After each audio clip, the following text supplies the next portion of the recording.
महामहिम राज्यपाल जी के अभिभाषण पर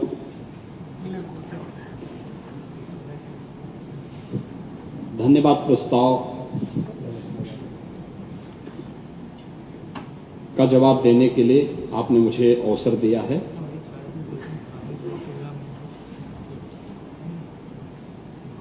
ये मेरे लिए प्रसन्नता का क्षण और भी है कि जिस उद्देश्य के साथ इस सदन में माननीय सदस्य आते हैं, इस पूरी चर्चा में उन्होंने भाग लेकर के अपने विचारों को इस सदन के सम्मुख रखा है। सत्ता पक्ष और विपक्ष से जुड़े हुए हमारे उन सभी माननीय सदस्यों को मैं हृदय से धन्यवाद ज्ञापित करता हूं, जिन्होंने इस पूरी चर्चा में भाग लिया है और उनकी संख्या 146 है। 146 माननीय सदस्य, माननीय नेता प्रतिपक्ष समेत 146 सदस्य चर्चा में भाग लें, ये अपने आप में एक बहुत गंभीर चर्चा है। मुद्दे अपने हो सकते हैं, अपनी विचारधारा हो सकती है और अपनी अपनी सोच के आधार पर अपने विचारों को व्यक्त करने की एक स्वतंत्रता भी, अभिव्यक्ति की स्वतंत्रता में हमारा संविधान हमें देता है, तो इसके तहत माननीय सदस्यगण अपनी बातों को रखते हैं। लेकिन सभी सदस्यों ने और बड़े पैमाने पर सदस्यों ने इसमें भाग लिया, जिसमें सत्ता पक्ष से जुड़े हुए 98 सदस्यों ने और प्रतिपक्ष से जुड़े हुए 48 माननीय सदस्यों ने इस पूरी चर्चा में भाग लिया है। मैं उन सबको भी हृदय से धन्यवाद करता हूं। माननीय नेता प्रतिपक्ष की बात को मैं बहुत ध्यान से सुन रहा था। उन्होंने बहुत सारे मुद्दों की ओर ध्यान आकर्षित करने का प्रयास किया था। मुझे अच्छा लगा कि नेता प्रतिपक्ष अब समाजवादी से सनातनी हो गए और उन्होंने अपने सदस्यों को अपने स्वभाव के विपरीत जाकर के टोका भी कि तुम क्या समझते हो जो है सनातन के बारे में, तुम नहीं समझ पाओगे। यानी उनकी बुद्धि से परे का ये विषय है। लेकिन ये स्वागत योग्य है कि आपने इस विषय को समझा है और इसको महत्व देकर के उसके प्रति सम्मान का भाव भी व्यक्त किया है। लेकिन मैं शुरुआत करना चाहूंगा मान्यवर अपने उन बातों से लेकर के जो हम लोगों ने पहले दिन यहां पर महामहिम राज्यपाल जी के भाषण के दौरान देखा था। जो दृश्य इस सदन में देखने को मिला था,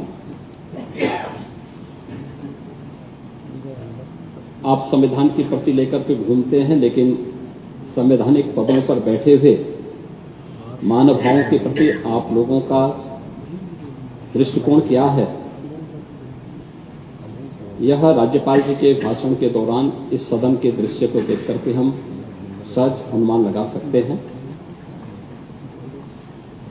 जो शोर शराबा है, जिस प्रकार की टिप्पणियां की जा रही थी, जिस तरीके से उस समय राज्यपाल जी के प्रति व्यवहार किया जा रहा था, क्या वह संवैधानिक था? और उस प्रकार का व्यवहार अगर आपका संवैधानिक है तो फिर असंवैधानिक क्या है?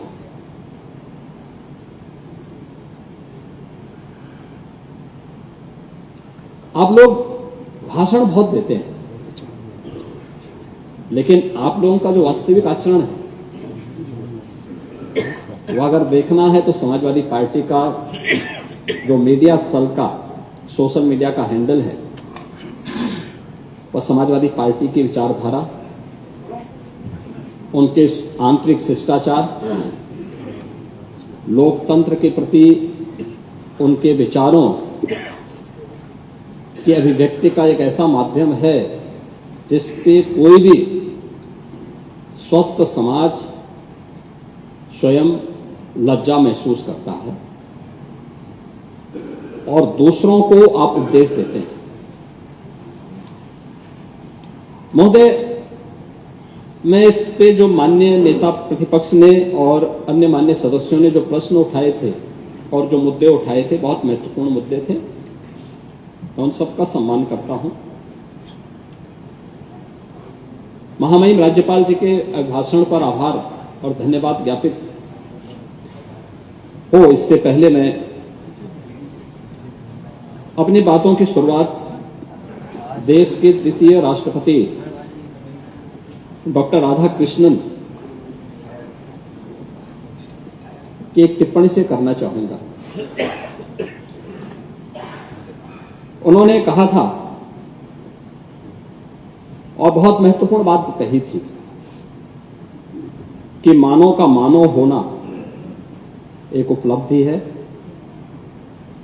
मानव का दानव होना उसकी पराजय है और मानव का महामानव होना उसकी विजय है।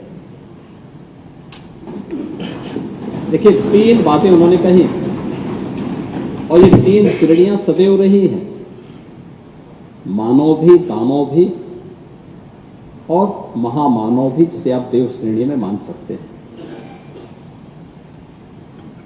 मान्यता यह है कि महर्षि कश्यप की 2 रानियां थीं, एक से देव है, एक से दानव है, यानी मनुष्य से ही ये सब आगे बढ़ी है। उनके कर्म, उनके आचरण, उनका व्यवहार उन्हें उस श्रेणी में पहुंचाता है। जो केवल अपने लिए कार्य में व्यस्त है, अपनी दिनचर्या में, अपनी घर गृहस्थी में व्यस्त है, वो एक मानव के रूप में हुआ।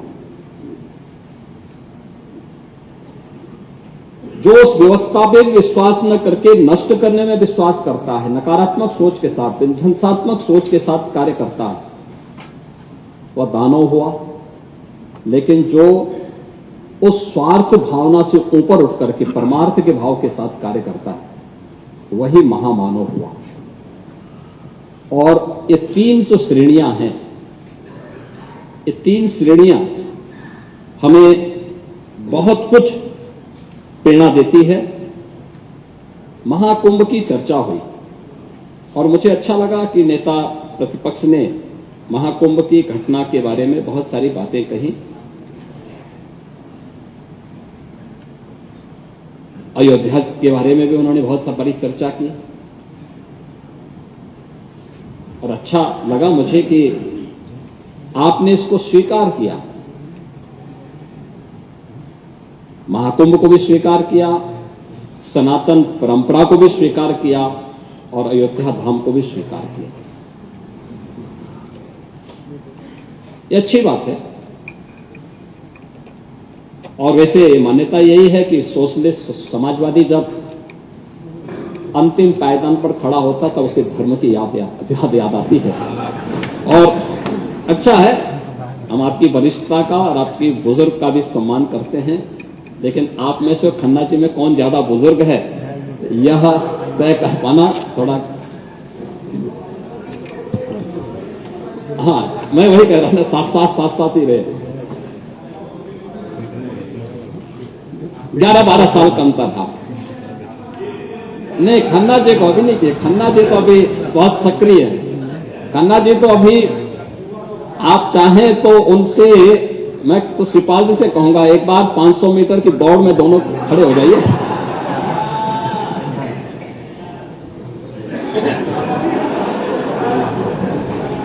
ठीक है भाई, बता दिया।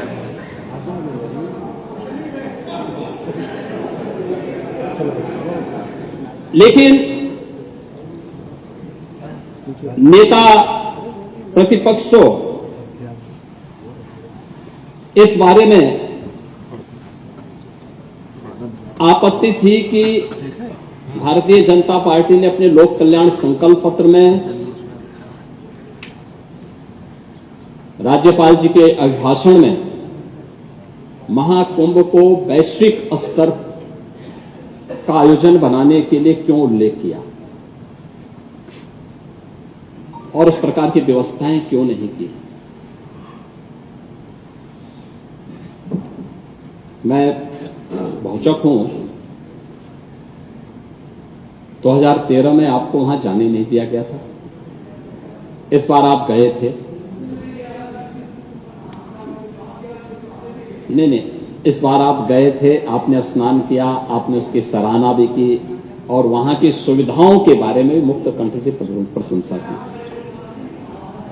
हाँ, ठीक है, कोई भी हो, व्यवस्था सरकार की थी, सरकार की व्यवस्था होती है। व्यवस्था सरकार की थी, माध्यम अध्यक्ष जी थे, लेकिन गए और जाकर के आपने उन सुविधाओं की मुक्त कंठ से प्रशंसा की और आपने इस बात को कहा। और जब मैं यहां पे बोल रहा हूं कि महाकुंभ में अगर विश्व स्तरीय सुविधा नहीं होती, अब तक 63 करोड़ से अधिक श्रद्धालु उस महाकुंभ के आयोजन का हिस्सा नहीं थे। अभी 2 दिन के बाद महाशिवरात्रि आएगी। आज 24 है, कल 25 और परसों 26। 26 फरवरी तक मेरा अनुमान है कि जिस प्रकार से देश और दुनिया महाकुंभ के प्रति आकर्षित है,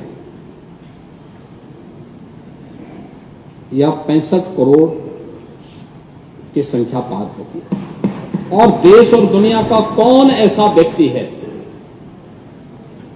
भारत के अंदर अगर हम संख्या को देखें,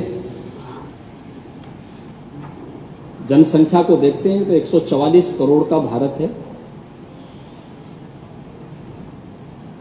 इसमें सनातन धर्मावलंबियों की संख्या 110 करोड़ है। और आपने कहा कि आप बुद्ध को नहीं मानते। मैं तो भारत के हर महापुरुष को सम्मान देता हूं जिसने भारत के अंदर जन्म लिया है। मैं बुद्ध को ही मानता हूं, जैन को ही मानता हूं। महावीर जैन की परंपरा को, ऋषभ देव से लेकर के महावीर जैन तक की परंपरा को, सभी तीर्थंकरों के प्रति भी सम्मान का भाव रखता हूं। सनातन धर्म के साथ साथ बौद्ध तीर्थ स्थलों का भी पुनरुद्धार और सुंदरीकरण के कार्यक्रम को हम पूरी प्रतिबद्धता के साथ कर रहे हैं।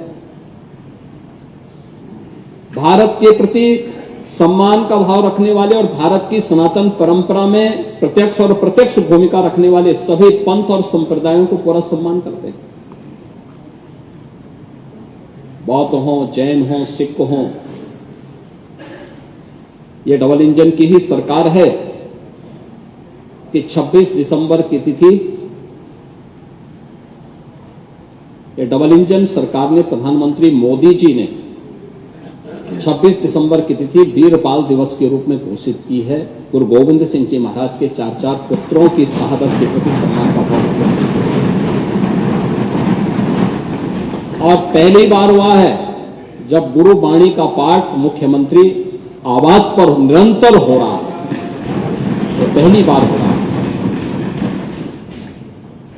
तो भगवान बुद्ध के प्रति भी हमारे मन में अथाह श्रद्धा है, सम्मान का भाव है।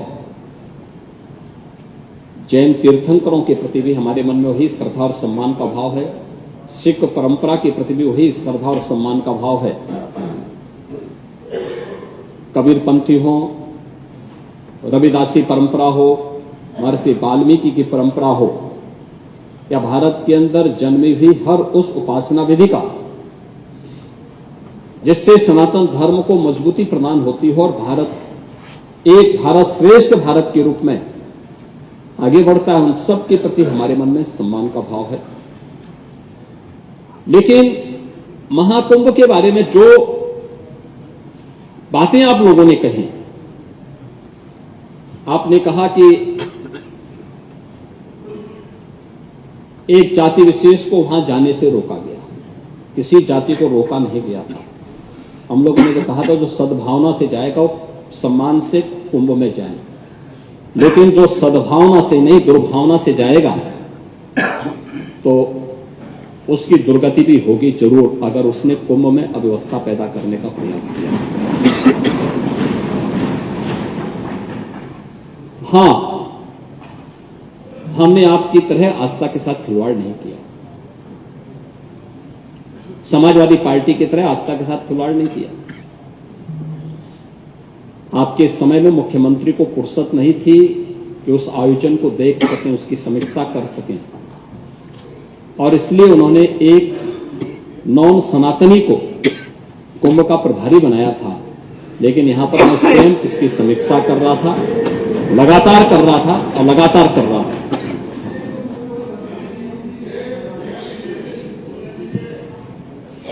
यही कारण है कि 2013 के कुंभ में जो भी गया उससे अव्यवस्था दिखाई दी, भ्रष्टाचार दिखाई दिया,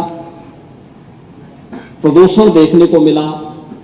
गंगा यमुना की मां सरस्वती की त्रिवेणी में स्नान करने लायक जल नहीं था, और मॉरिशस के प्रधानमंत्री उसके उदाहरण हैं जिन्होंने स्नान करने से ही इनकार कर दिया। लेकिन इस बार देश और दुनिया का कोई ऐसा व्यक्ति नहीं था जो न आया हो, और लगातार आ रहे हैं। महामहिम राष्ट्रपति जी भी आए, आदरणीय प्रधानमंत्री जी आए, आदरणीय उपराष्ट्रपति जी आए, भूटान के नरेश भी आए, दुनिया के तमाम अन्य देशों से जुड़े हुए यानी 74 देशों के हेड ऑफ मिशंस भी वहां आए। इन सब ने उस आयोजन में भागीदार बनकर के इस आयोजन को सफल बनाया, और पहली बार उत्तर, दक्षिण, पूरब, पश्चिम सभी ने उस आयोजन का हिस्सा बनकर के 74 देशों के लोग जिस आयोजन में भागीदार बन रहे हों, कई देशों के मंत्री जिस आयोजन में हिस्सा बन रहे हों, क्या वो वैश्विक आयोजन नहीं है? क्या वो वैश्विक आयोजन नहीं है? वैश्विक आयोजन का मतलब क्या? दुनिया आए, देखिए, और जो आ रहा है अभिभूत होकर के जा रहा है। आपने तो अमृत स्नान के दिन मीडिया, विभिन्न मीडिया चैनल के द्वारा जो लाइव दिखाया जा रहा था, उसमें विदेशी जो पर्यटक आए थे जिन्होंने कुंभ को साक्षात देखने का अनुभव किया, उनकी बातों को भी सुना होगा। कितने प्रफुल्लित थे।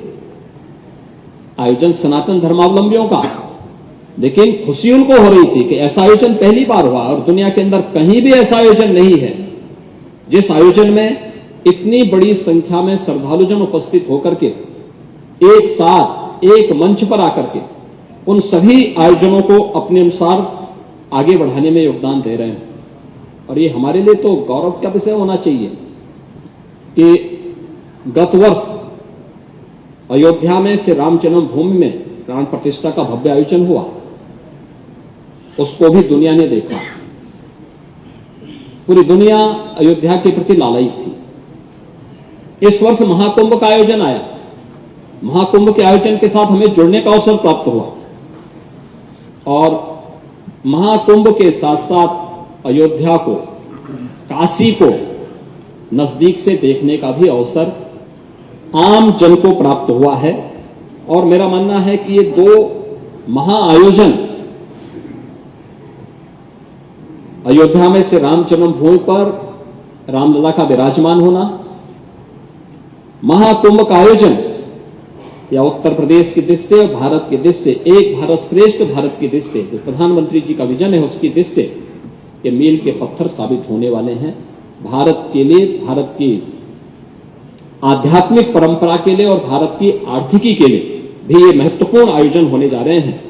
और मेरा मानना है कि यह पूरे आयोजन के प्रति लोगों के मन में जो भाव आया है, वह भाव राष्ट्रीय एकता को मजबूती प्रदान करने वाला भाव है। पूरे कुंभ में आपने देखा होगा, जो आप कहते हैं भेदभाव हुआ है, किसके साथ भेदभाव हुआ? वहां न जाति का भेद है, न क्षेत्र का भेद है, न मत और मजहब का भेद है, किसी भी प्रकार का भेदभाव नहीं किसी के प्रति, न अमीर गरीब का भेद है। सारे लोग एक घाट पर स्नान कर रहे हैं, इससे बड़ी एकात्मता का संदेश और क्या हो सकता है? इससे बड़ी एकता का संदेश और क्या हो सकता है? और यही सच्चा सनातन धर्म भी है। और इसीलिए जब इस संबंध में मैं यहां पर अपनी बात को कह रहा हूं, महोदय, मुझे सोशल मीडिया हैंडल पर एक बात बहुत अच्छी लगी। एक सज्जन ने इस बात को कहा और उसने जो लोग महाकुंभ का विरोध कर रहे थे उनके बारे में उसने बहुत सटीक टिप्पणी की। उन्होंने कहा कि पिछले 1.5 महीने में आप वामपंथियों, समाजवादियों की बाल खगाल लीजिए, महाकुंभ को लेकर के विश्व भ्रमण के अलावा कुछ नहीं दिखेगा। गंदगी, अव्यवस्था, पर्यटकों की परेशानी के अलावा इनकी बजबजाती वाल पर दूसरी कुछ भी नहीं मिलेगा। लेकिन इन सबसे इतर धरातल पर इनकी बजबजाती विचारधारा का कोई असर नहीं है। हज के दौरान अव्यवस्था से होने वाली सैकड़ों मौतों पर चुप्पी साध जाने वाले भारत के वामपंथी सेकुलर स्कॉलर महाकुंभ की भव्यता पर उल्टी करते नजर आए हैं। हर बार इनकी कोशिश महाकुंभ को बदनाम करने और फेल करने की रही, लेकिन ऐसे तमाम लोगों की मंशा को दरकिनार करते हुए करोड़ों लोगों ने आस्था की डुबकी लगा करके इनके जले पर नमक छिड़कने का ही काम किया। उन्होंने आगे लिखा है कि महाकुंभ के दौरान दुखद हादसा हुआ, इसके बाद भी आस्था और विश्वास तमाम परेशानियों पर भारी पड़ी। तीर्थयात्री समस्त परेशानियों और मुश्किलों का पहाड़ चढ़कर भी प्रयागराज महाकुंभ पहुंचे, वहां से स्नान कर खुशी खुशी वापस लौटे। रिश्तों के जटिल समीकरण का परिभाषा गढ़ता महाकुंभ अब समारोह की ओर है, लेकिन यहां से निकला संदेश हर सनातन के मन में अमिट छाप छोड़ गया है। जो वर्षों तक लोगों की बदकही और कहानियों में जीवंत रहेगा। हर तरफ अपनी मां और बुजुर्गों को महाकुंभ में अनाथ छोड़ देने वाले बेटे रहे हों, तो दूसरी तरफ अपनी सास को पीठ पर उठाकर कुंभ स्नान कराने वाली बहू भी रही है। लेकिन सनातन विरोधियों को नजर केवल गंदगी पर पड़ी। मैं अध्यक्ष महोदय वह चित्र लेके आया हूं। ये देखिए, एक बहू है, अपनी सास को पीठ पर लाद करके जा रही है महाकुंभ स्नान करने।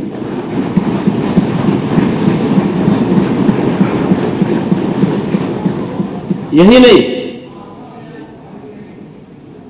नहीं, आगे एक और बात कहते हैं। किसी ने सच कहा कि महाकुंभ में जिसने जो तलाशा उसको वह मिला। गिद्धों को केवल घास मिली, सुअरों को गंदगी मिली, संवेदनशील लोगों को रिश्तों की खूबसूरत तस्वीर मिली, आस्थावानों को पुण्य मिला, सज्जनों को सज्जनता मिली, गरीबों को रोजगार मिला, अमीरों को धंधा मिला, श्रद्धालुओं को साफ सुथरी व्यवस्था मिली, पर्यटकों को अव्यवस्था मिली, सद्भावना वाले लोगों को जाति रहित व्यवस्था मिली, भक्तों को भगवान मिले। मतलब सबने अपने स्वभाव और चरित्र के अनुसार चीजों को देखा। एक ही घाट पर सभी जाति वर्ग के तीर्थयात्री स्नानार्थी बिना किसी भेदभाव के नहाते रहे। सनातन की सुंदरता आखिर समाजवादी और वामपंथियों को कैसे नजर आएगी? लेकिन इनके द्वारा लगातार किए जाने वाले प्रश्न इनकी नियत को ही संदेह के दायरे में खड़ी करती है। महोदय, ये टिप्पणी अचानक नहीं है। ये टिप्पणी भारत की टिप्पणी है, भारत की भावनाओं की टिप्पणी है। और जो स्वयं कुछ कर नहीं सकते थे, जिन लोगों ने अपने समय में इस पूरे आयोजन को अव्यवस्था और भ्रष्टाचार का शिकार बनाया था, आज वे महाकुंभ पर इस प्रकार की टिप्पणी करके भारत की भावनाओं के साथ ही खिलवाड़ करने का काम कर रहे हैं। और मैं तो केवल इस बारे में एक बात कहना चाहूंगा कि महाकुंभ ने पूरी दुनिया को भारत की सनातन एकता का संदेश देकर के एक भारत श्रेष्ठ भारत के प्रधानमंत्री मोदी जी के विजन को ही चरितार्थ करके दिखा दिया है। तो विश्वास है तो पूरा भारत अपना सहयोग देने के लिए उतनी ही तत्परता के साथ खड़ा है जो महाकुंभ में दर्शन होता हुआ दिखाई दे रहा है। महोदय, यह वर्ष भारत के संविधान का अमृत महोत्सव वर्ष भी है। 26 जनवरी 1950 को भारत का संविधान लागू हुआ था। बाबा साहब डॉक्टर भीमराव अंबेडकर जी के द्वारा संविधान के शिल्पी के रूप में जो कार्य किया गया था, वह संविधान के 75 वर्ष पूर्ण होने के अवसर पर भारत के सभी संविधान निर्माताओं के प्रति एक विनम्र श्रद्धांजलि का क्षण भी है और विशेष रूप से बाबा साहब डॉक्टर भीमराव अंबेडकर जी के प्रति श्रद्धा व्यक्त करने का भी एक महत्वपूर्ण अवसर है। आप समाजवादी कब से बाबा साहब भीमराव अंबेडकर को सम्मान देने लग गए?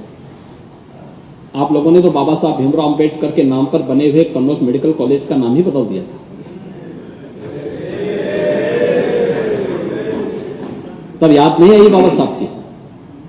याद करिए 2012 में जब समाजवादी पार्टी की सरकार बनी थी, तब समाजवादी पार्टी के तत्कालीन मुखिया ने कहा था कि अंबेडकर जी के नाम पर और अन्य सामाजिक न्याय के महापुरुषों के नाम पर जो भी स्मारक बने हैं इनको तोड़ करके मैरिज हॉल बना देंगे।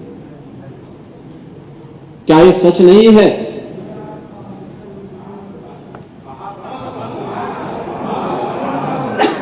क्या ये सच नहीं है? क्या ये सच नहीं है कि उस दौरान समाजवादी पार्टी ने न केवल बाबा साहब भीमराव अंबेडकर के नाम पर बल्कि मान्यवर कांसी राम के नाम पर लखनऊ के भाषा विश्वविद्यालय का भी नाम बदल दिया था।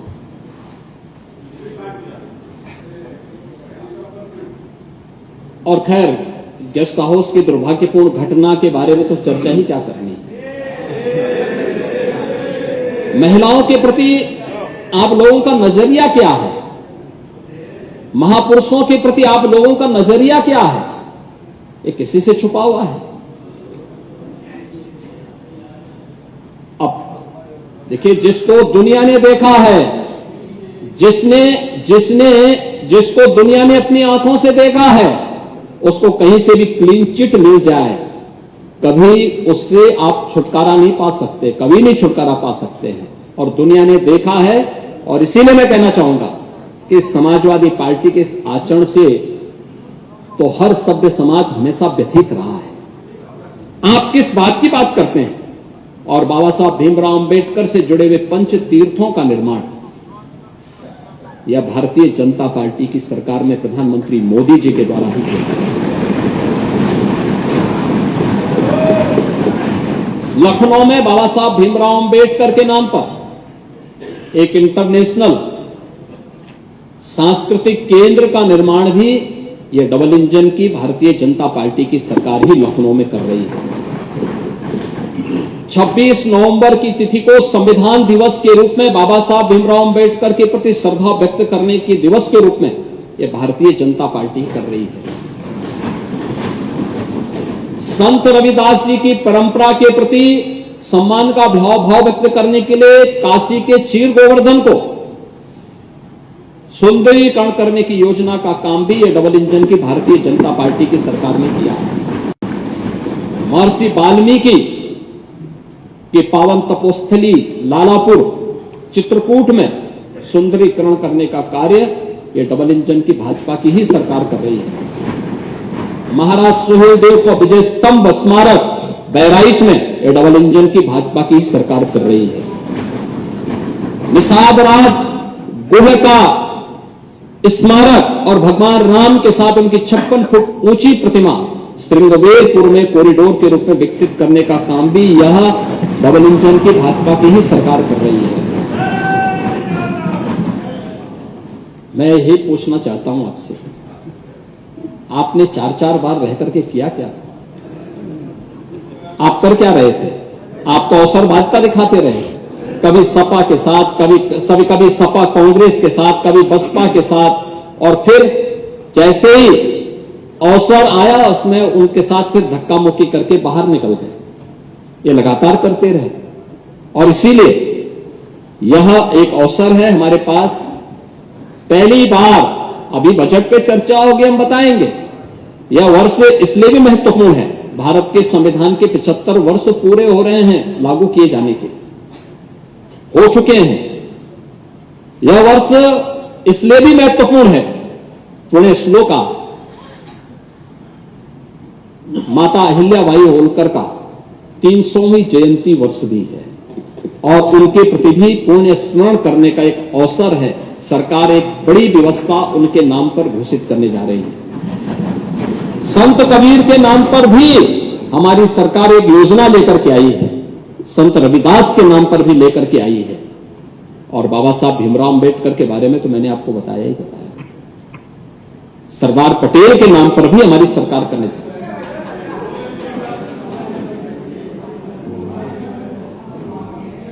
अम्बेडकर गांव अनुसूचित जातियों का चयन करके सबसे ज्यादा विकास पहले वही कराए। महोदय, यही नहीं, यह वर्ष इसलिए महत्वपूर्ण है क्योंकि काकोरी ट्रेन एक्शन का यह महत्वपूर्ण शताब्दी वर्ष भी है। काकोरी ट्रेन एक्शन देश की स्वाधीनता का एक महत्वपूर्ण अध्याय रहा है और यह उन सभी क्रांतिकारियों के प्रति सम्मान का भाव व्यक्त करने का अवसर है और हमारी सरकार इस पूरे आयोजन को पूरी भव्यता के साथ आयोजित करने के लिए कार्य कर रही है।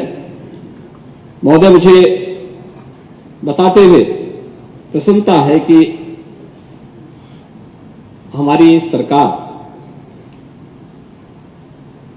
पिछले 7.25 वर्ष से उत्तर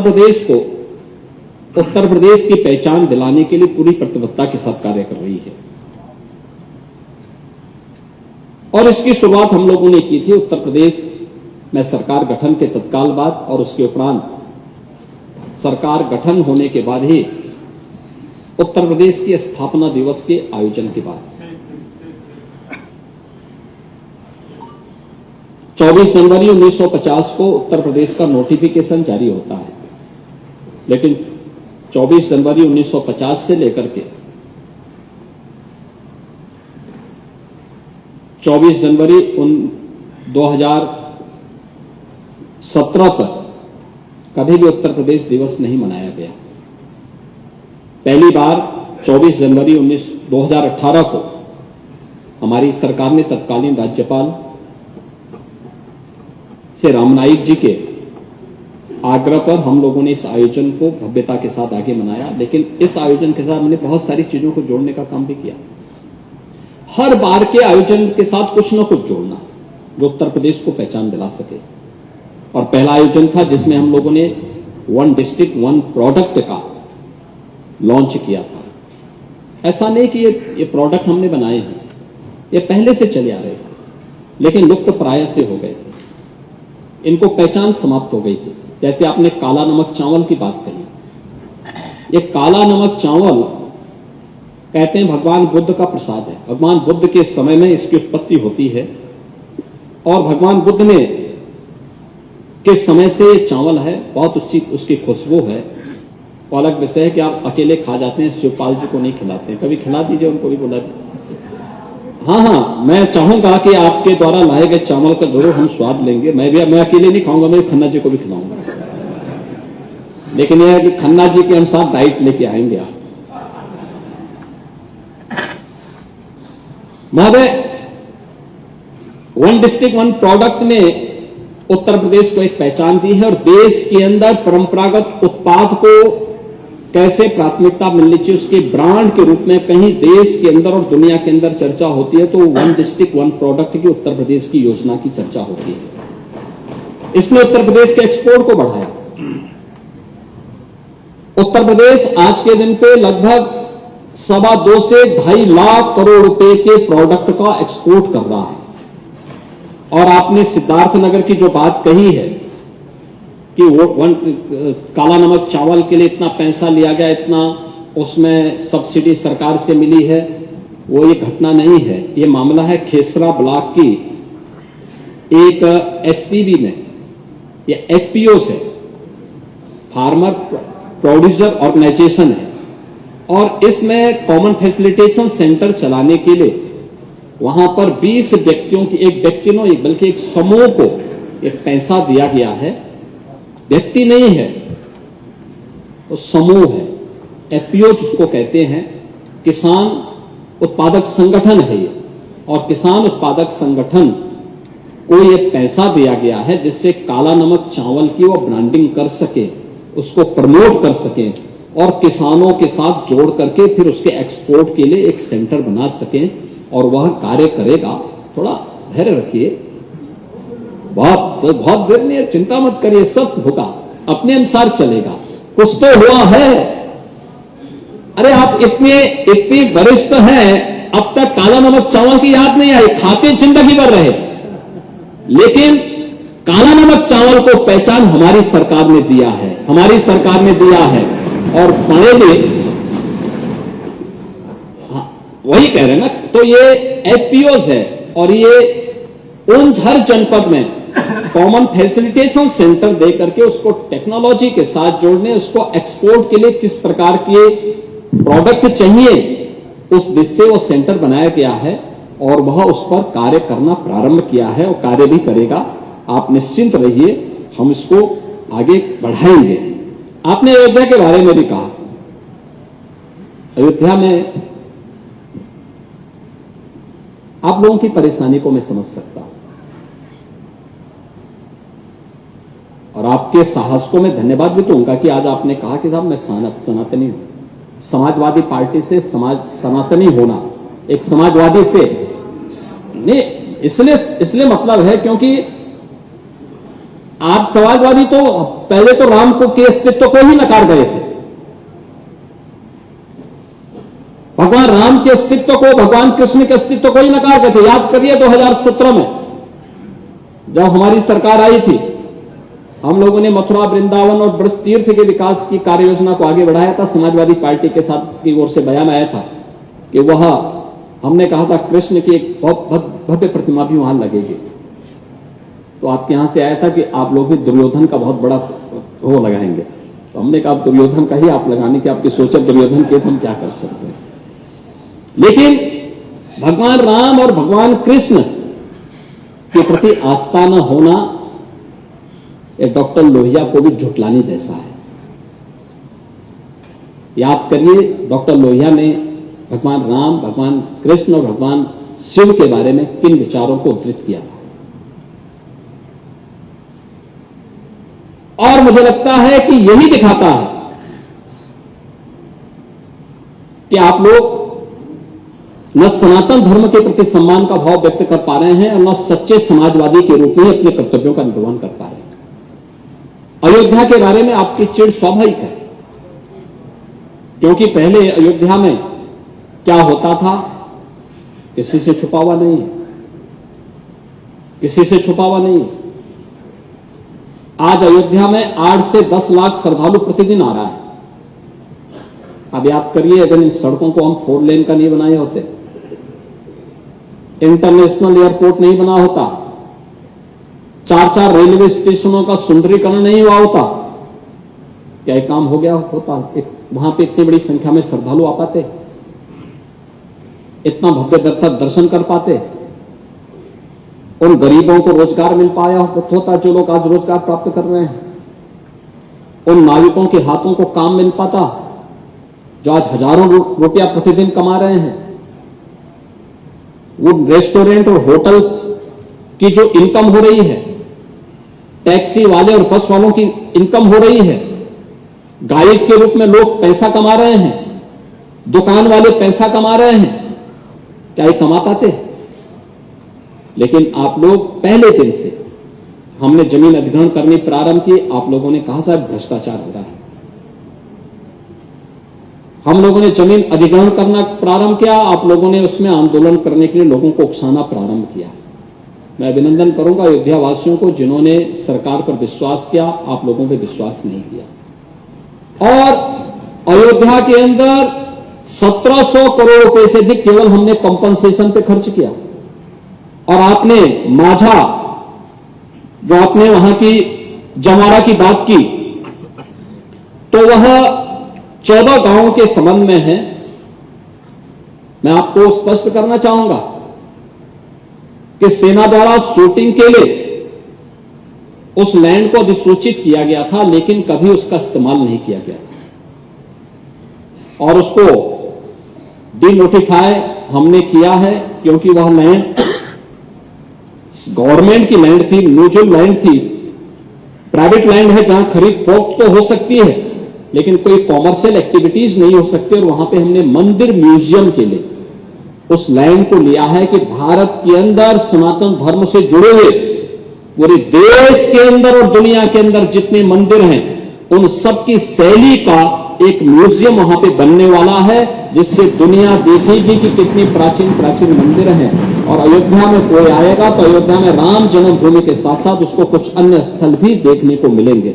और इसके लिए डी नोटिफाई किया है, कोई कॉमर्शियल एक्टिविटीज के लिए नहीं किया है। ये कहना कि इसको किसी को दे दिया है, मुझे लगता है गुमराह करने वाली बात होगी और ये तथ्यों को शरारतपूर्ण तरीके से छेड़छाड़ करने वाली स्थिति होगी। महोदय, उत्तर प्रदेश के पहले दिवस पर हम लोगों ने ओडीओपी की योजना घोषित की थी।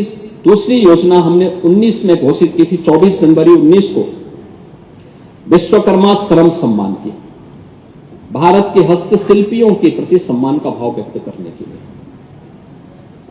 हमारा गांव, जिसके बारे में राष्ट्रपिता महात्मा गांधी ने भी कहा था, ग्राम स्वराज की जो बात की थी, ये भारत के गांवों की ही व्यवस्था को लेकर आत्मनिर्भर गांव हुआ करते थे। गांव में हर व्यक्ति एक दूसरे पर निर्भर होकर के सरकार पर कम आश्रित था या आश्रित था ही नहीं, आपस में मिलकर के ग्राम व्यवस्था को संचालन करता था।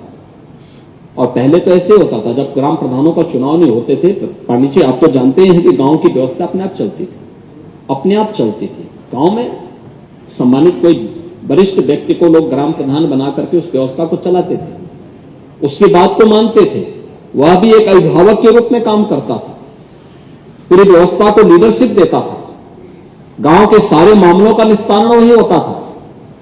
गांव का हर व्यक्ति गांव में रहता था, लेकिन गरीबी थी, पैसा नहीं था, लेकिन कोई भूखों भी नहीं रहता था। ये हमारा आदर्श गांव था।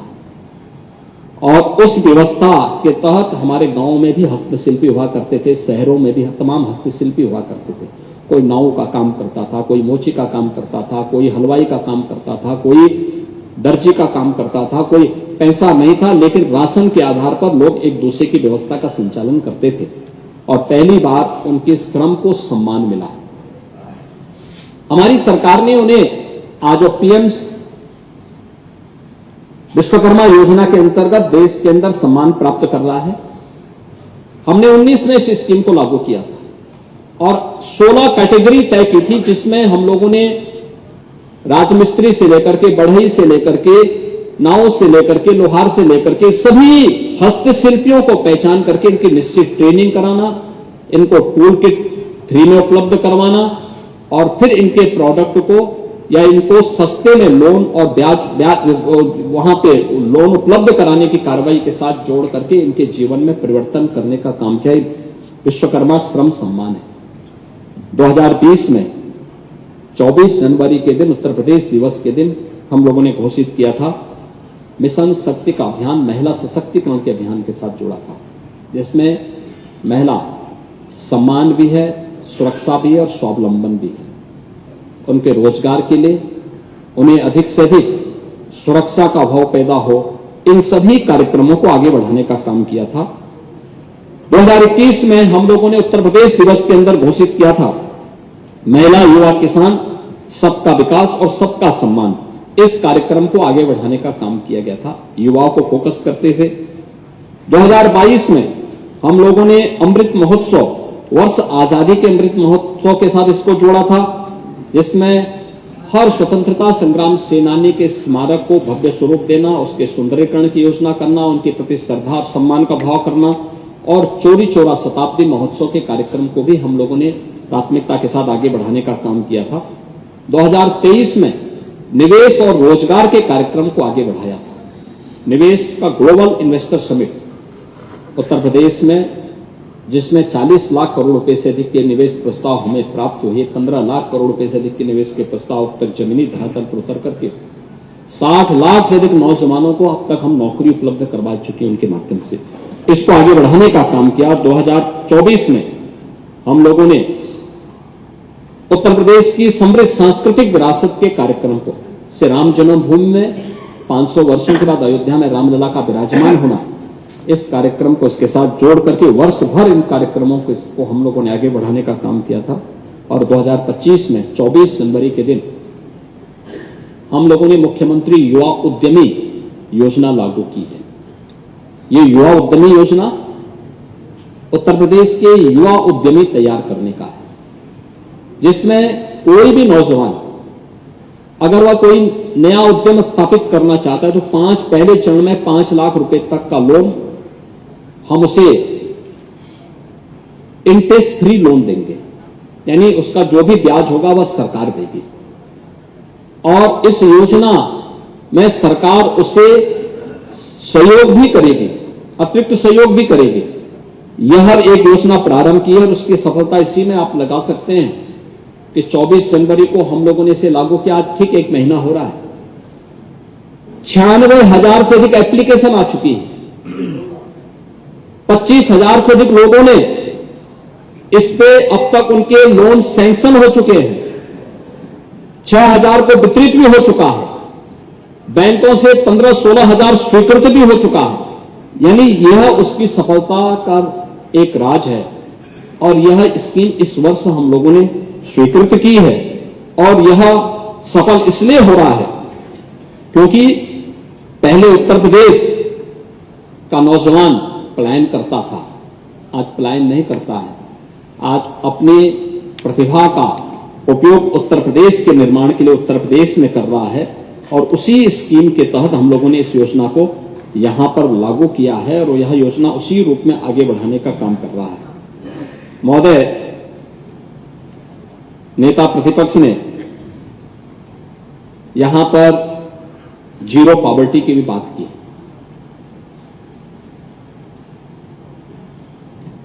आप लोगों को कुछ शब्द आप लोगों के ऐसे रटे रटाए हैं जिसको आप हमेशा बोलेंगे ही, जैसे यानी जो मुंह पे चांदी का चम्मच पकड़ करके पैदा हुए थे, वे महाकुंभ के लिए कहते थे वीआईपी कुंभ हो गया, यही तो बोलते थे। ऐसे ही आप लोगों ने गरीबी देखी नहीं या गरीबी का उपहास करना आप लोगों ने अपना जन्मसिद्ध अधिकार समझा और यही कारण है कि आप लोग लगातार उन गरीबों के बारे में उनका उपहास उड़ाते थे, उनकी जो अधिकार थे जो उनको प्राप्त होने चाहिए थे उनको ईमानदारी के साथ उन्हें देने का काम नहीं किया। आपके अपने समाजवादी पार्टी की सरकारें जब भी रही गरीबों के लिए कोई स्कीम बन नहीं पाई, लेकिन अगर भारत में मोदी जी के प्रधानमंत्री बनने के बाद उन्होंने कोई स्कीम लागू करने का प्रयास किया तो समाजवादी पार्टी की सरकार ने पहले 2.5 वर्ष में उस स्कीम को यूपी के अंदर लागू ही नहीं होने दिया। और मैं आपको बताना चाहूंगा कि वे तमाम योजनाएं ऐसी हैं जो हमें इस बात को बताती हैं कि ये स्कीम बहुत पहले लागू होनी चाहिए थी। समाजवादी पार्टी हो या कांग्रेस, प्रधानमंत्री आवास योजना में अब तक देश के अंदर 4 करोड़ गरीबों के आवास बने हैं 2014 से। उसके बाद उत्तर प्रदेश में 2017 के बाद 56 लाख गरीबों के एक एक आवास बनाए जा चुके हैं। समाजवादी पार्टी की सरकार थी, 2.5 वर्ष में पहले यानी 14 से लेकर के 2017 मार्च 17 तक उन्होंने कोई प्रस्ताव नहीं भेजा, कोई मकान नहीं आवंटित किया, क्योंकि गरीब आपकी प्राथमिकता में नहीं था। स्वच्छ भारत मिशन 2 अक्टूबर 2014 से लागू हुआ। स्वच्छ भारत मिशन में अप्रैल 2017 से लेकर के अब तक हम लोगों ने 3.25 करोड़ लोगों को, 3.25 करोड़ परिवारों को एक एक शौचालय बना करके दिया। आप लोगों ने 2.5 वर्ष में यानी बहुत कम संख्या में टॉयलेट बनाए थे, क्योंकि आपकी प्रायोरिटी नहीं थी, आप लोगों ने कभी इसको महत्व नहीं दिया। बंद गांवों को आजादी के बाद भी जिन्हें न्याय नहीं मिल पाया था, उन्हें मतदाता नहीं बनाया गया था, उनका शोषण होता था, उन्हें राजस्व गांव के रूप में मान्यता नहीं मिली थी, कोई स्कूल नहीं, पेयजल की व्यवस्था नहीं, राशन कार्ड की सुविधा नहीं। मुझे प्रसन्नता है कि 2017 में हमारी सरकार आई, हमने 56 से अधिक ऐसे गांवों को राजस्व गांव के रूप में मान्यता देकर के उन्हें समाज और राष्ट्र की मुख्य धारा के साथ जोड़ करके उन्हें मतदाता भी बनाया, राशन कार्ड भी दिया, सभी प्रकार की सुविधाओं से उन्हें आच्छादित करने का काम किया। भारत नेपाल बॉर्डर पर थारू जनजाति रहती है। चित्रकूट, मिर्जापुर में कोल जाति के लोग रहते हैं। भगवान राम के समय से उनका इतिहास जुड़ा हुआ है। चेरो, गोड़ और अन्य जातियां आपके सोनभद्र, मिर्जापुर, चंदौली इन जनपदों में रहती है। सहरिया बुंदेलखंड में रहती है, झांसी में, झांसी ललितपुर में। कोई स्कीम आपके पास नहीं थी। मुसहर कुशीनगर से लेकर के, महाराजगंज कुशीनगर से लेकर के आपके सोनभद्र तक एक बड़ी आबादी निवास करती थी। हैंड टू माउथ थे, कुछ भी नहीं था, न राशन कार्ड था, न जमीन का पट्टा था, न झोपड़ी ही थी। इस युग में भी जैसे तैसे जीवन यापन कर रहे थे। और मुझे बताते हुए प्रसन्नता है कि सभी लोगों को जमीन के पट्टे देकर के एक एक आवास देने का काम किया। इन सभी को सिचुएशन के लक्ष्य तक पहुंचाने के कार्यक्रम को आगे बढ़ाया गया। आप गरीबों की बात करेंगे, पीएम स्वामित्व योजना में देश के अंदर 2 करोड़ लोगों को जहां पर मकान वहीं पे उसका जमीन का पट्टा मिले, ये पहली बार हुआ है। हम आभारी हैं प्रधानमंत्री मोदी जी के। और यूपी 2 करोड़ में से 1 करोड़ अकेले यूपी में हमारी सरकार ने किया है, हमारी सरकार ने किया है। जहां पे जिसकी झोपड़ी है, जहां पे मकान है, वहीं का पट्टा उसको प्राप्त होगा। बाकायदा ड्रोन से सर्वे करके खुली बैठक में वहां पर उसका रेखांकन करने के बाद फिर वह पट्टा उन्हें दिया जाता है। उसके नाम पे वह उसका मालिकाना अधिकार देने का काम भी हुआ है। 1 करोड़ अकेले यूपी ने किया है। और अब हमारी सरकार आई है, देश की सबसे बड़ी आबादी का राज्य है। महाकुंभ का एक प्रसाद तो सब तक पहुंचना चाहिए ना। और इसलिए हमने तय किया है कि अगले 3 वर्ष के अंदर उत्तर प्रदेश गरीबी रेखा से पूरी तरह मुक्त हो। गरीबी, हर व्यक्ति को जीवन स्तर इतना उठाएंगे कि वह सम्मान के साथ अपने को कह सके कि हम उत्तर प्रदेशवासी हैं। क्योंकि आप लोगों ने तो उत्तर प्रदेश के नौजवानों के सामने, उत्तर प्रदेश वासियों के सामने पहचान का ही संकट खड़ा कर दिया। 2017 के पहले उत्तर प्रदेश के नाम पर युवा घबराता था, अगर आप पहचान बताएगा तो उसके सामने संकट खड़ा हो जाएगा। यानी उत्तर प्रदेश के नाम पर धर्मशाला में भी कमरा नहीं मिलता था। यह आपने पहचान दिलाई थी यूपी को।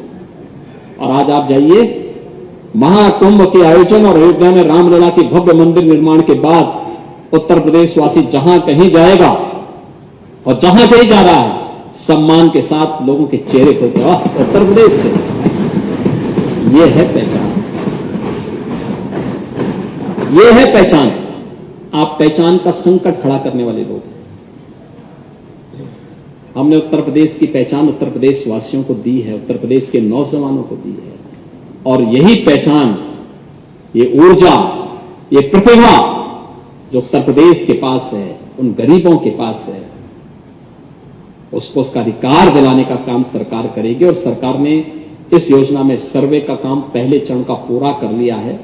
और मुझे बताते हुए अध्यक्ष जी, पिछले 7.25 वर्ष में 6 करोड़ से अधिक लोगों को हम लोगों ने गरीबी रेखा से ऊपर उठाने में मदद की है। और अब तक देश के अंदर लगभग 25 करोड़ लोग गरीबी रेखा से ऊपर उठे हैं। और उत्तर प्रदेश के अंदर जिस कार्यक्रम को हम आगे बढ़ाने जा रहे हैं, 13.5 लाख ऐसे परिवार हमने चिन्हित किए हैं। 13.5 लाख यानी 13,57,000 पहले चरण में हमने चिन्हित किए हैं। 13,57,000 का मतलब अगर एक परिवार में 5 सदस्य होंगे तो आप सहज अनुमान लगा सकते हैं कि यह एक बड़ी संख्या होगी, जो संख्या अगले 2 वर्ष के अंदर तो हम इन सबके जीवन स्तर को इतना बढ़ाएंगे कि हर परिवार 1.25 लाख से लेकर 1.5 लाख रुपए सालाना कमाने की सामर्थ्य अर्जित कर सके। जिसके पास मकान नहीं, मकान मिलेगा। जिसके पास किसी भी योजना के अंतर्गत पेंशन की स्कीम नहीं, पेंशन की स्कीम से वह पात्रता की श्रेणी में आता, उससे जुड़ेगा। जिनके पास जमीन का पट्टा नहीं, उनको जमीन का पट्टा मिलेगा।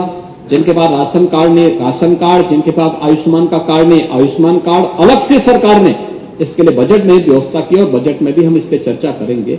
हमने अलग से व्यवस्था की है, कन्वर्जन के माध्यम से भी सुविधा देंगे, लेकिन इन सबको, इन सभी सुविधाओं से संपन्न करने जा रहे हैं। आपको इसमें भी बुरा लगता है? आप लोग तो ये भी कहते हैं साहब ये गरीबों को राशन बांटने की आवश्यकता क्या है?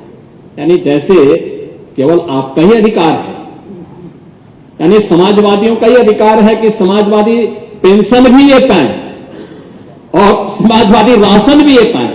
यानी अब समाजवादी के नाम पे राशन भी हो गया, समाजवादी पार्टी के नाम पे पेंशन भी हो गया, समाजवादी पार्टी के नाम पे बस भी हो गया। गरीब का अधिकार नहीं। हमने समाजवादी नहीं, हमने देश प्रदेश के गरीब को उसका अधिकार दिलाने का काम किया है और इस सरकार उसके प्रति पूरी तरह प्रतिबद्ध है। अटल आवासीय विद्यालय इसके उदाहरण है। आपको अगर देखना है शिक्षा का मॉडल कैसे होगा भविष्य में, वह अटल आवासीय विद्यालय होगा। एक गरीब का बच्चा भी, एक श्रमिक का बच्चा भी सीबीएसई बोर्ड से जुड़े हुए उत्तम शिक्षा के, विश्वस्तरीय शिक्षा केंद्र में अपनी शिक्षा अर्जित कर सकता है। यह बनाने का काम हम लोग उनके माध्यम से करने जा रहे हैं। उनके स्किल डेवलपमेंट के कार्यक्रम के साथ उन्हें जोड़ने या अप्रेंटिसशिप की स्कीम के साथ जोड़ने की कार्रवाई के साथ हम उनको जोड़ेंगे। उनको उन सभी सुविधाओं से आच्छादित करने का काम करेंगे जो सरकार की प्रतिबद्धता है और प्रधानमंत्री मोदी जी का विजन है। उसके अनुसार हम इस कार्यक्रम को आगे बढ़ाने का काम करेंगे और इस पर सरकार कार्य कर रही है। और महामहिम राज्यपाल जी ने उसी बात का उल्लेख अपने भाषण में भी किया है। महोदय, सुशासन की पहली शर्त है कानून का राज। कानून के राज से किसको चिढ़ है ये तो हर व्यक्ति जानता है, लेकिन सरकार की कार्यपद्धति, टेक्नोलॉजी का उपयोग, पारदर्शी व्यवस्था, पुलिस आधुनिकीकरण, पुलिस रिफॉर्म, इन जैसे मुद्दों पर जो सतत मॉनिटरिंग के जो कार्य हुए हैं, आज उसके परिणाम हम सबके सामने हैं। कोई संदेह नहीं, आज उत्तर प्रदेश की कानून व्यवस्था देश के अंदर एक नजीर बनी है। आपकी परेशानी को मैं समझ सकता हूं, लेकिन उत्तर प्रदेश की कानून व्यवस्था को हर व्यक्ति इसके बारे में चर्चा करता है। और पांडे जी, मैं तो कहूंगा कि कभी तीर्थयात्री बनकर के देश के अंदर घूम करके आइए और उत्तर प्रदेश के नाम पे जाइए, सम्मान भी मिलेगा और लोग आपके सामने जरूर चर्चा करेंगे, साहब बहुत अच्छा लगा।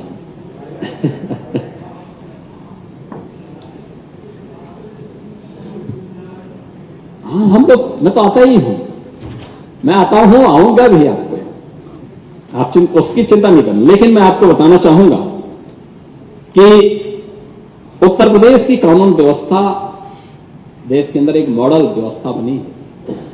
निवेश उसका उदाहरण है, महाकुंभ दूसरा उदाहरण है। कल आपने आदरणीय प्रधानमंत्री जी का मध्य प्रदेश में दिए गए भाषण को सुना होगा, उसमें उन्होंने दो बातें कही, बहुत महत्वपूर्ण बातें महाकुंभ के परिप्रेक्ष्य में की कि देश भर से जो भी श्रद्धालु और दुनिया से जो भी श्रद्धालु प्रयागराज आया, उसने दो बातों की चर्चा की, और दो बातों की चर्चा उसने की। एक, स्वच्छता की चर्चा की, और उन्होंने उन सभी स्वच्छता के कार्यक्रम के साथ जुड़े हुए स्वच्छता कर्मियों का, गंगा मित्रों का, सबका अभिनंदन किया है। और दूसरा, प्रधानमंत्री जी ने पुलिस कर्मियों के व्यवहार और उनकी मेहनत की भी चर्चा की, उसकी सराहना की। ये बहुत बड़ी उपलब्धि है यूपी पुलिस की, और सचमुच जो भी आया पुलिस के व्यवहार की चर्चा की। एक आप हैं, जब समाजवादी पार्टी की सरकार थी पुलिस का सर्वाधिक दुरुपयोग करते थे, और आज जब पुलिस कार्य कर रही है, अपनी फॉर्म में आकर के गुंडों को ठिकाना लगा रही है और सज्जनों को संरक्षण देकर के सम्मान दिला रही है, तो आपको ये बुरा लगता है, आपको बुरा लगता है। लेकिन एनसीआरबी के आंकड़े मैं आपको उपलब्ध करा दे रहा हूं, आप इसलिए नहीं बता पाए क्योंकि सच हमेशा कड़वा होता है, आप उसको बोलना नहीं चाहेंगे, क्योंकि इसके बाद तत्काल फोन आ जाता है, इसलिए आपने उससे कोताही बरती। चलिए, होशियारी दिखाने की आवश्यकता है, कोई बात नहीं। लेकिन 16 की तुलना में अगर मैं आपके सामने इसके बारे में बताऊंगा तो एनसीआरबी के आंकड़े बताते हैं कि डकैती की घटना में 84.41% की कमी आई है, लूट में 77.43% की कमी आई है, हत्या में 41.01% की कमी आई है, बलवा की घटनाओं में 66.40% की कमी आई है, फिरौती के लिए अपहरण की घटनाओं में 54.72% की कमी आई है, दहेज हत्या में 17.08% की कमी आई है, बलात्कार की घटनाओं में 26.15% की कमी आई है। मैं जानता हूं आप इसलिए नहीं बोल पाएंगे क्योंकि आपके वहां फोन आ जाएगा कि भाई इतना ये आप, अरे पाणी जी, मैं जानता हूं। देखिए, आप बता देना, अलग से बता देना, कोई बात नहीं। लेकिन महिला संबंधी अपराधों में जो संलिप्त अपराधियों को सजा दिलाने में उत्तर प्रदेश देश के अंदर नंबर 1 पर है। इसमें उत्तर प्रदेश ने सर्वाधिक अपराधियों को सजा दिलाने का काम भी किया है। और महोदय, पुलिस रिफॉर्म की जब बात आती है तो 7 जनपदों में पहली बार, देखिए, पुलिस कमिश्नरेट सिस्टम लागू करने की बात आज से नहीं चल रही है, ये चल रही थी 1973-74 से। कोई हिम्मत नहीं कर पा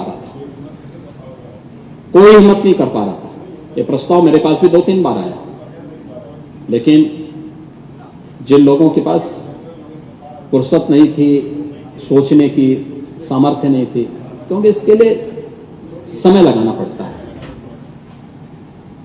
जिनके पास समय नहीं है, 11 बजे सोकर उठना, 12 बजे तक तैयार होना, फिर 5 बजे से मित्र मंडली के साथ अपनी मटर गश्ती के लिए निकल जाना, वो लोग क्या इसके बारे में समय निकालेंगे।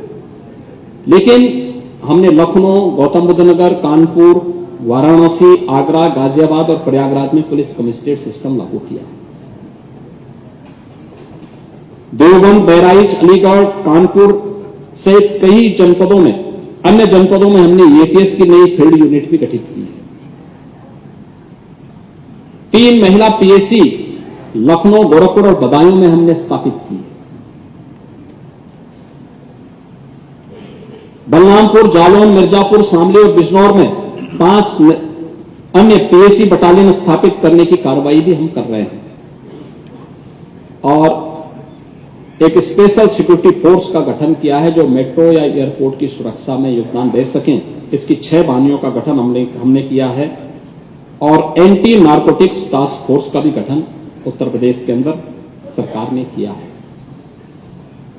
साइबर क्राइम मुख्यालय लखनऊ में एडवांस साइबर फॉरेंसिक लैब 18 जो हमारे रेंज है यानी कमिश्नरी है उनमें 18 परिक्षेत्रीय थानों पर बेसिक साइबर फॉरेंसिक लैब और 57 जनपदों में साइबर क्राइम थानों की स्थापना की कार्रवाई भी हमारी सरकार ने किया है।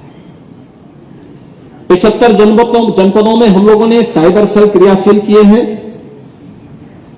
हर थाने में भी एक साइबर हेल्प डेस्क का गठन किया है और उत्तर प्रदेश में हम लोगों ने एक Uttar Pradesh state forensic institute का भी गठन किया, उसको संचालन भी हमने कर दिया है, उसका निर्माण हो चुका है। उत्तर प्रदेश पुलिस भर्ती में 2017 से अब तक 1,56,000 विभिन्न पदों पर हम भर्ती संपन्न कर चुके हैं और मुझे बताते हुए प्रसन्नता है कि इस समय 60,200 पुलिस कार्मिकों की भर्ती हो रही है जो अगले 1 महीने के अंदर ट्रेनिंग के लिए जिनको प्रस्थान करना है और इसके उपरांत ये भी पुलिस फोर्स का हिस्सा बनेंगे। इसके अलावा 30,000 अन्य नई भर्तियां भी हमारी आ रही हैं। हमने इसके साथ ही एटीएस को अत्याधुनिक तकनीक और आधुनिक अस्त्र प्रदान करते हुए अब तक 2017 से अब तक 130 आतंकवादियों को और 171 रोहिंग्याओं को भी गिरफ्तार करके यूपी पुलिस ने इस कार्यक्रम को आगे बढ़ाया है। 17 की तुलना में 24 में अभूतपूर्व सुधार हुआ है। यूपी 112 की जो रिस्पांस टाइम है यह 25 मिनट 42 सेकंड से घट करके अब 7 मिनट 24 सेकंड हुआ है। ऑपरेशन त्रिनेत्र के अंतर्गत जो सीसीटीवी कैमरे लगाए गए हैं इनमें 11 लाख से अधिक सीसीटीवी कैमरे हमने पुलिस के द्वारा भी और साथ साथ नगर विकास के सहयोग से भी और जनता के सहयोग से भी और जनप्रतिनिधियों के सहयोग से भी अब तक स्थापित किए हैं। ऑपरेशन कन्विक्शन के तहत जुलाई 23 से दिसंबर 24 तक 51 अभियुक्तों को मृत्युदंड, 6,287 को अभियुक्तों को आजीवन कारावास, 1,091 अभियुक्तों को 20 वर्ष से अधिक का कारावास, 3,867 अभियुक्तों को 10 से 19 वर्ष तक और 5,788 अभियुक्तों को 5 से 9 वर्ष की सजा और 51,748 अभियुक्तों को 5 वर्ष तक की सजा से इनको दंडित भी करवाया गया है। और 19 नवंबर 19 से अब तक चिन्हित माफिया गैंग के विरुद्ध जो विचाराधीन कार्रवाई थी उसमें प्रभावी पैरवी करती 31 माफिया 74 अपराधियों को अलग अलग अभियोगों में आजीवन कारावास अर्थदंड से दंडित करने के साथ साथ 2 को मृत्युदंड की सजा करवाने का काम भी इस सरकार ने किया है। और पहली बार देश के अंदर 3 आपराधिक कानून को भी सफलतापूर्वक लागू करने का काम उत्तर प्रदेश के अंदर हुआ है और हम इसके लिए प्रधानमंत्री मोदी जी के आभारी हैं, गृह मंत्री अमित शाह जी के भी आभारी हैं जिन्होंने ये 3 आपराधिक कानून भारत की व्यवस्था के अनुरूप उन तीनों कानूनों को देश के अंदर लागू किया है। मिशन शक्ति के अंतर्गत जो मैं आपको बता रहा था कि महिलाओं के बारे में आप कह रहे थे क्या हुआ रोजगार के बारे में, पुलिस की भर्ती में ही 20% अनिवार्य हमने कर दिया और ये निरंतर भर्ती चल रही है। महिला वर्कफोर्स जो हमारे पास है 2018 की तुलना में आज 14.2% से बढ़कर के इनकी संख्या 35.1% हुई है। सामाजिक सुरक्षा से जुड़ी हुई जो विभिन्न स्कीम है, मुख्यमंत्री कन्या सुमंगला योजना में 22,11,000 बालिकाएं इससे लाभान्वित हो रही हैं।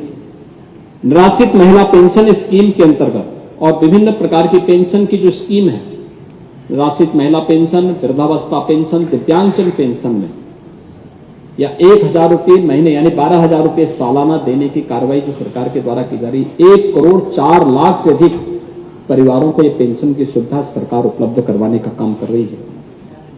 मुख्यमंत्री सामूहिक विवाह योजना में 3,22,000 जोड़ों का गरीब कन्याओं की शादी के कार्यक्रम भी अब तक संपन्न हुए हैं और इसके अलावा अन्य तमाम प्रकार के कार्यक्रम भी जो सरकार के द्वारा, जो भारत सरकार के स्तर पर भी नमो ड्रोन दीदी महिला स्वयंसेवी सहायता समूहों को भी नैनो यूरिया, नैनो डीएपी और कृषि रसायन के छिड़काव हेतु किराए पर ड्रोन उपलब्ध कराने के प्रशिक्षण के कार्यक्रम को सफलतापूर्वक आगे बढ़ाने का काम भी किया गया है। ये सभी कार्यक्रम सफलतापूर्वक अलग अलग सेक्टर में, अलग अलग क्षेत्रों में सरकार के द्वारा किए गए हैं। औद्योगिक निवेश के लिए आपको इस बात की परेशानी थी कि क्यों ये सब हुआ है, और एक सूची आपको हम सूची भी दिला देंगे और मैं चाहूंगा कि कुछ यूनिट में आप स्वयं भी विजिट करेंगे तो अच्छा लगेगा हमें। लेकिन इसके लिए सरकार को प्रयास करने पड़ेंगे। इसके लिए सरकार ने अलग अलग सेक्टर की पॉलिसीज बनाई, ये कहीं चूज नहीं होगा। 33 सेक्टोरियल पॉलिसीज बनाई है सरकार ने। सिंगल विंडो सिस्टम को लागू किया है। बिना किसी मानवीय हस्तक्षेप के लगभग 500 प्रकार की एनओसीज एक पोर्टल में लोगों को प्राप्त हो सके, इसकी व्यवस्था कराई। कोई एमओयू करे, उसकी निरंतर मॉनिटरिंग हो, इसके लिए निवेश सारथी बनाया गया। और अगर किसी ने निवेश कर लिया है तो निवेश के बाद उसका इंसेंटिव उसको प्राप्त हो, ये ऑनलाइन प्राप्त हो, मानवीय हस्तक्षेप ना के बराबर हो। इस कार्यक्रम को लागू किया गया। इसी का परिणाम है कि ईज ऑफ डूइंग बिजनेस में उत्तर प्रदेश देश के अंदर टॉप अचीवर स्टेट के रूप में इसकी मान्यता है और इसको सम्मान मिल रहा है। मैंने निवेश के बारे में पहले ही आपको बताया है। इसके अलावा हम लोगों ने अन्य अनेक कार्यक्रम जो किए हैं प्रदेश के अंदर, निवेश की आज के दिन पे कमी नहीं। हरदोई में मेगा इंटीग्रेटेड टेक्सटाइल पार्क का निर्माण का कार्य लखनऊ हरदोई के बॉर्डर पर होने जा रहा है। अपैरल पार्क हरदोई व कानपुर में एक मेगा लेदर पार्क, गोरखपुर में प्लास्टिक पार्क, कन्नौज में परफ्यूम पार्क और गाजियाबाद, लखनऊ, कानपुर, गोरखपुर में, हापुड़ में केमिकल और फार्मा पार्क जैसे सेक्टर भी हमारे निर्माणाधीन। मेडिकल डिवाइस पार्क ऑलरेडी हमारा गौतम बुद्ध नगर के जेवर के पास स्थापित हो रहा है। फार्मा पार्क ललितपुर में बन रहा है और भी अन्य कार्यक्रम यहां पर तेजी के साथ आगे बढ़ाने के कार्य हो रहे हैं।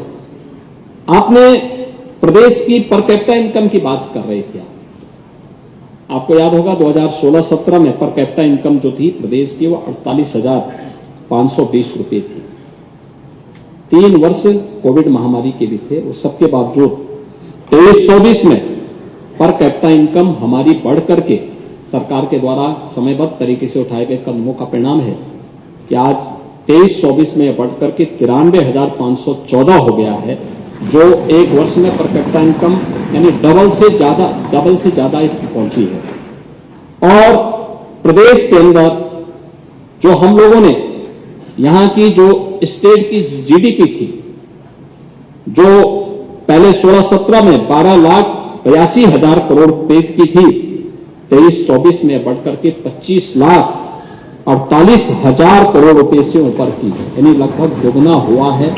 और इस वित्तीय वर्ष में बढ़कर के 27.5 लाख क्रॉस करने जा रही है। और अगर महाकुंभ के भी उसको इसमें जोड़ दिया जाए तो 30 लाख क्रॉस कर जाएगी। 30 लाख करोड़ की जीडीपी अकेले यूपी की होती है।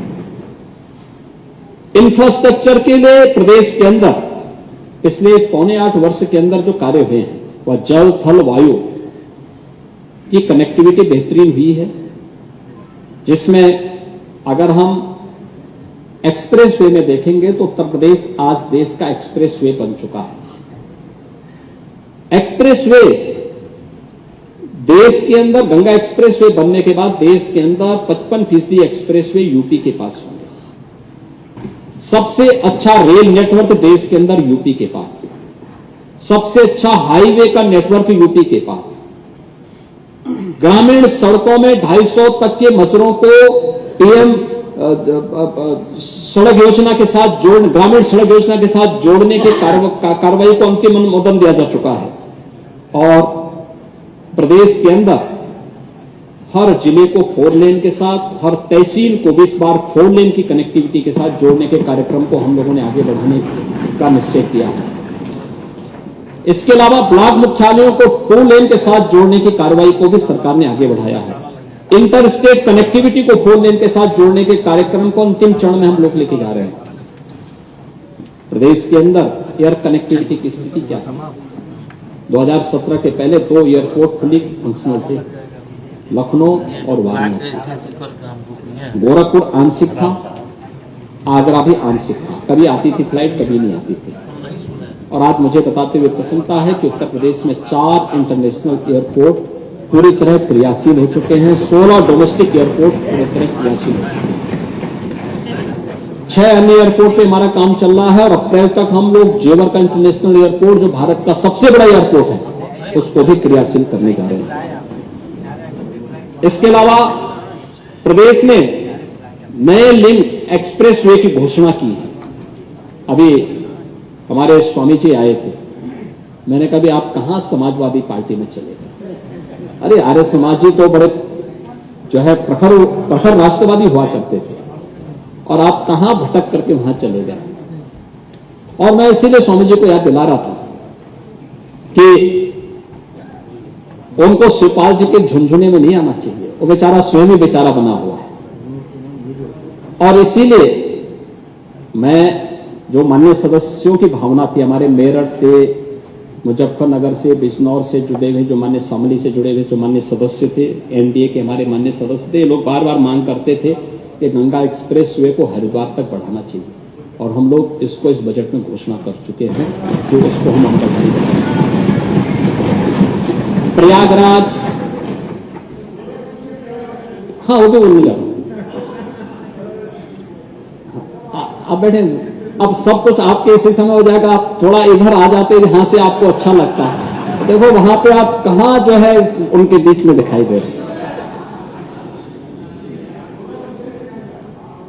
गोरखपुर से प्रयागराज ठीक है, जौनपुर 4 लेन ऑलरेडी है, गोरखपुर से प्रयागराज आजमगढ़ होते, हाँ लिंक एक्सप्रेस वे भी अभी देख रहे हैं।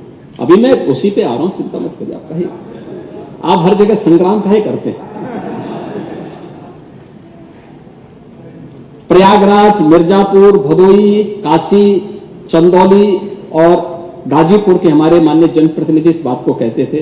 आपके पड़ोसी भी बगल में पीछे वो भी मांग करते थे। हम लोगों ने गंगा एक्सप्रेसवे को पूर्वांचल एक्सप्रेसवे के साथ जोड़ने का भी कार्रवाई शुरू की। और फिर गाजीपुर, चंदौली और सोनभद्र के हमारे माननीय जनप्रतिनिधि भी मांग करते थे, तो सरकार ने यह भी निर्णय लिया है कि गाजीपुर से पूर्वांचल एक्सप्रेसवे को हम चंदौली होते हुए शक्तिनगर, सोनभद्र तक जोड़ने का काम भी करेंगे। इसको भी हम लोग इस बजट में उसके लिए पैसा दिए। इसके अलावा गंगा एक्सप्रेसवे प्रयागराज से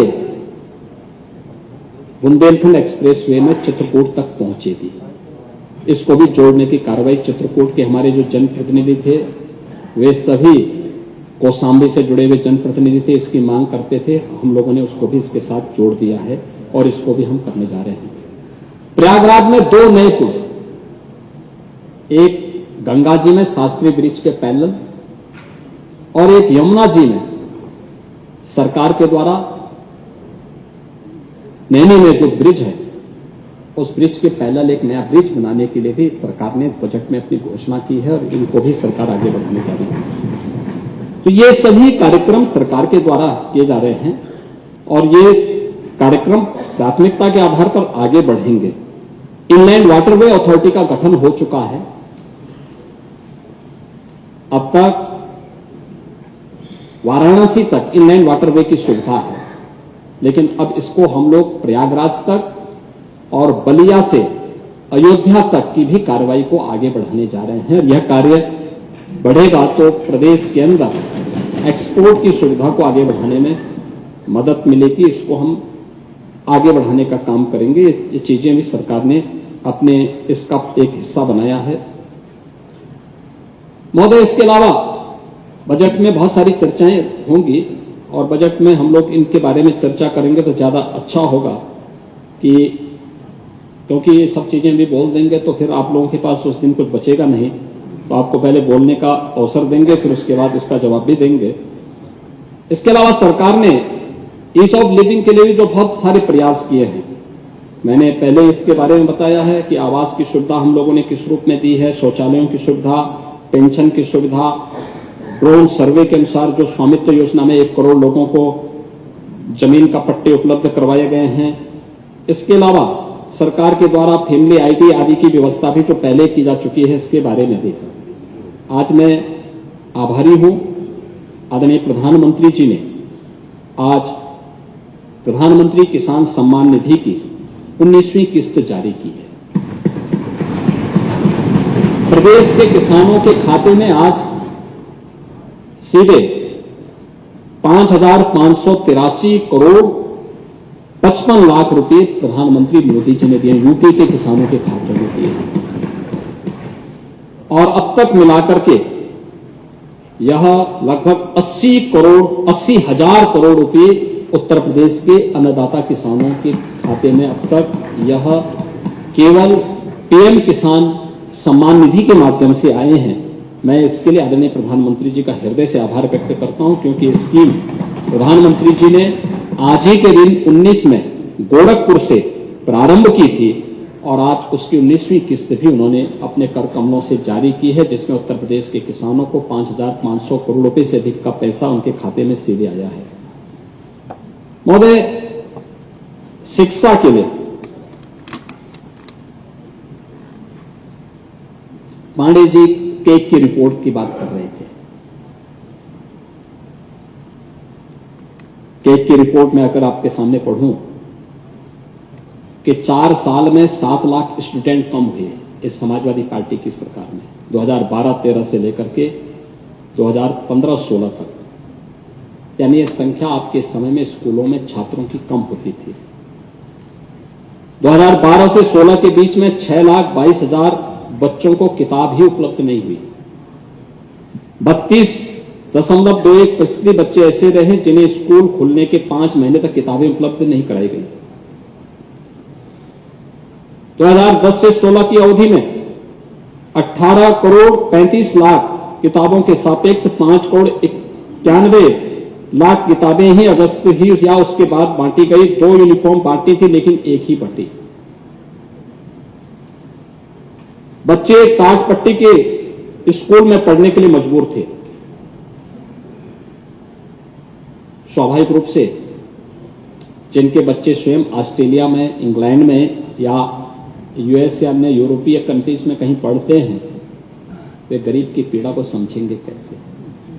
वो कैसे बांटते? बांटेंगे भी नहीं, क्योंकि गरीब की पीड़ा उनको कहां से दिखाई देगी। अब वे चाहते ही नहीं थे कि ये सब मिले, और यही कारण है हमारी सरकार जब आई, और मैं उस समय की भी चर्चा करता हूं कि जब मुझे प्रदेश के अंदर कई जनपदों में जाने का अवसर प्राप्त हुआ और मैं देखता था कि बच्चे स्कूल जाते थे लेकिन उनके पास यूनिफॉर्म ठीक नहीं थी। ज्यादातर बच्चे नंगे पैर स्कूल जाते थे, बैग उनके पास फटा हुआ होता था। जाड़ों में शीतलहरी के बावजूद हाफ शर्ट में स्कूल जा रहे थे, और तब सरकार ने तय किया था कि प्रदेश के अंदर 2 स्कीम हमने लागू की थी। एक ऑपरेशन कायाकल्प में बेसिक शिक्षा परिषद के स्कूलों के पूरी तरह कायाकल्प, अच्छी फ्लोरिंग हो, बालक बालिकाओं के लिए टॉयलेट हो, पेयजल की सुविधा हो, स्मार्ट क्लास हो, लाइब्रेरी हो, फर्नीचर हो। यह सुविधा तो उन्हें उपलब्ध करवाई ही गई, लेकिन साथ साथ बच्चों के लिए 2 यूनिफॉर्म, स्वेटर, जूते मोजे, बुक्स और बैग ये सभी उपलब्ध करवाने के कार्य हुए और जब इन सब की कॉस्ट जोड़ी गई तो लगभग 1,000 रुपये पड़ रही थी कि 1,000 में एक बच्चे के लिए सुविधा दी जा सकती है। हमने बढ़ा करके उसको 200 रुपये और के 1,200 रुपये 1,91,00,000 बच्चों को ये सुविधा प्रदेश के अंदर उपलब्ध करवाई जा रही है और ये हर वर्ष डीबीटी के माध्यम से इस योजना को हम लोग उन बच्चों तक पहुंचाने का काम कर रहे हैं। ये बेसिक शिक्षा परिषद के स्कूलों में ये सभी सुविधा उन बच्चों को उपलब्ध करवाने का कार्य हो रहा है। इसके अलावा प्रदेश में पीएम श्री योजना के अंतर्गत 1,565 विद्यालयों में आधुनिक अवस्थापना सुविधाओं के लिए भारत सरकार के सहयोग से कार्य किया जा रहा है। 6,481 जर्जर विद्यालयों के पुनर्निर्माण का कार्य भी किया जा रहा है और बालिकाओं के लिए जो गरीब कमजोर बालिकाएं हैं उन बालिकाओं के लिए कस्तूरबा गांधी विद्यालयों को जो 8वीं तक थी उनको 12वीं तक करने की कार्रवाई को हम लोगों ने आगे बढ़ाया है और ये चीजें आगे बढ़ चुकी हैं। अटल आवासीय विद्यालय के साथ ही हमने एक इंटीग्रेटेड कैंपस बने, इसके लिए आपने कहा हम लोग प्रयास कर रहे हैं कि प्री प्राइमरी से लेकर के 12वीं तक एक कैंपस मिले बच्चों को, अच्छे शिक्षक हों, प्रशिक्षित शिक्षक हों और पर्याप्त मात्रा में छात्र भी हों और शिक्षक भी हों।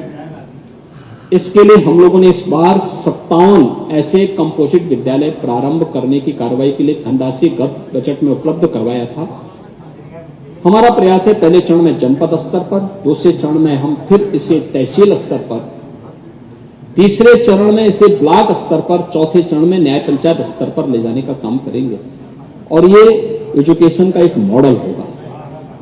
आपने कहा 27,000 विद्यालय बंद किए जा रहे हैं, बंद नहीं किए जा रहे हैं, छात्र शिक्षक के रेशियो को संतुलित किया जा रहा है और आप सहमत थे कि जहां शिक्षक ज्यादा है छात्र कम है उन छात्रों को दूसरी जगह शिफ्ट करना चाहिए। लेकिन आप तो छात्रों के मुद्दे पर भी राजनीति करते हैं, हम राजनीति नहीं कर रहे हैं। उन बच्चों को व्यवस्थित रूप से आगे बढ़ाने का काम किया जा रहा है और इनको उन बच्चों के भविष्य को ध्यान में रख करके सरकार एक निर्णय ले रही है। बनटांगिया गांवों में प्राथमिक विद्यालय 11 प्राथमिक विद्यालय और 22 प्राथमिक विद्यालय और 11 उच्च प्राथमिक विद्यालयों का निर्माण भी इस दौरान किया गया है और साथ साथ एनसीसी की एकेडमी के साथ साथ सैनिक स्कूल के निर्माण के कार्यक्रम को भी प्राथमिकता के आधार पर आगे बढ़ाने का काम किया जा रहा है।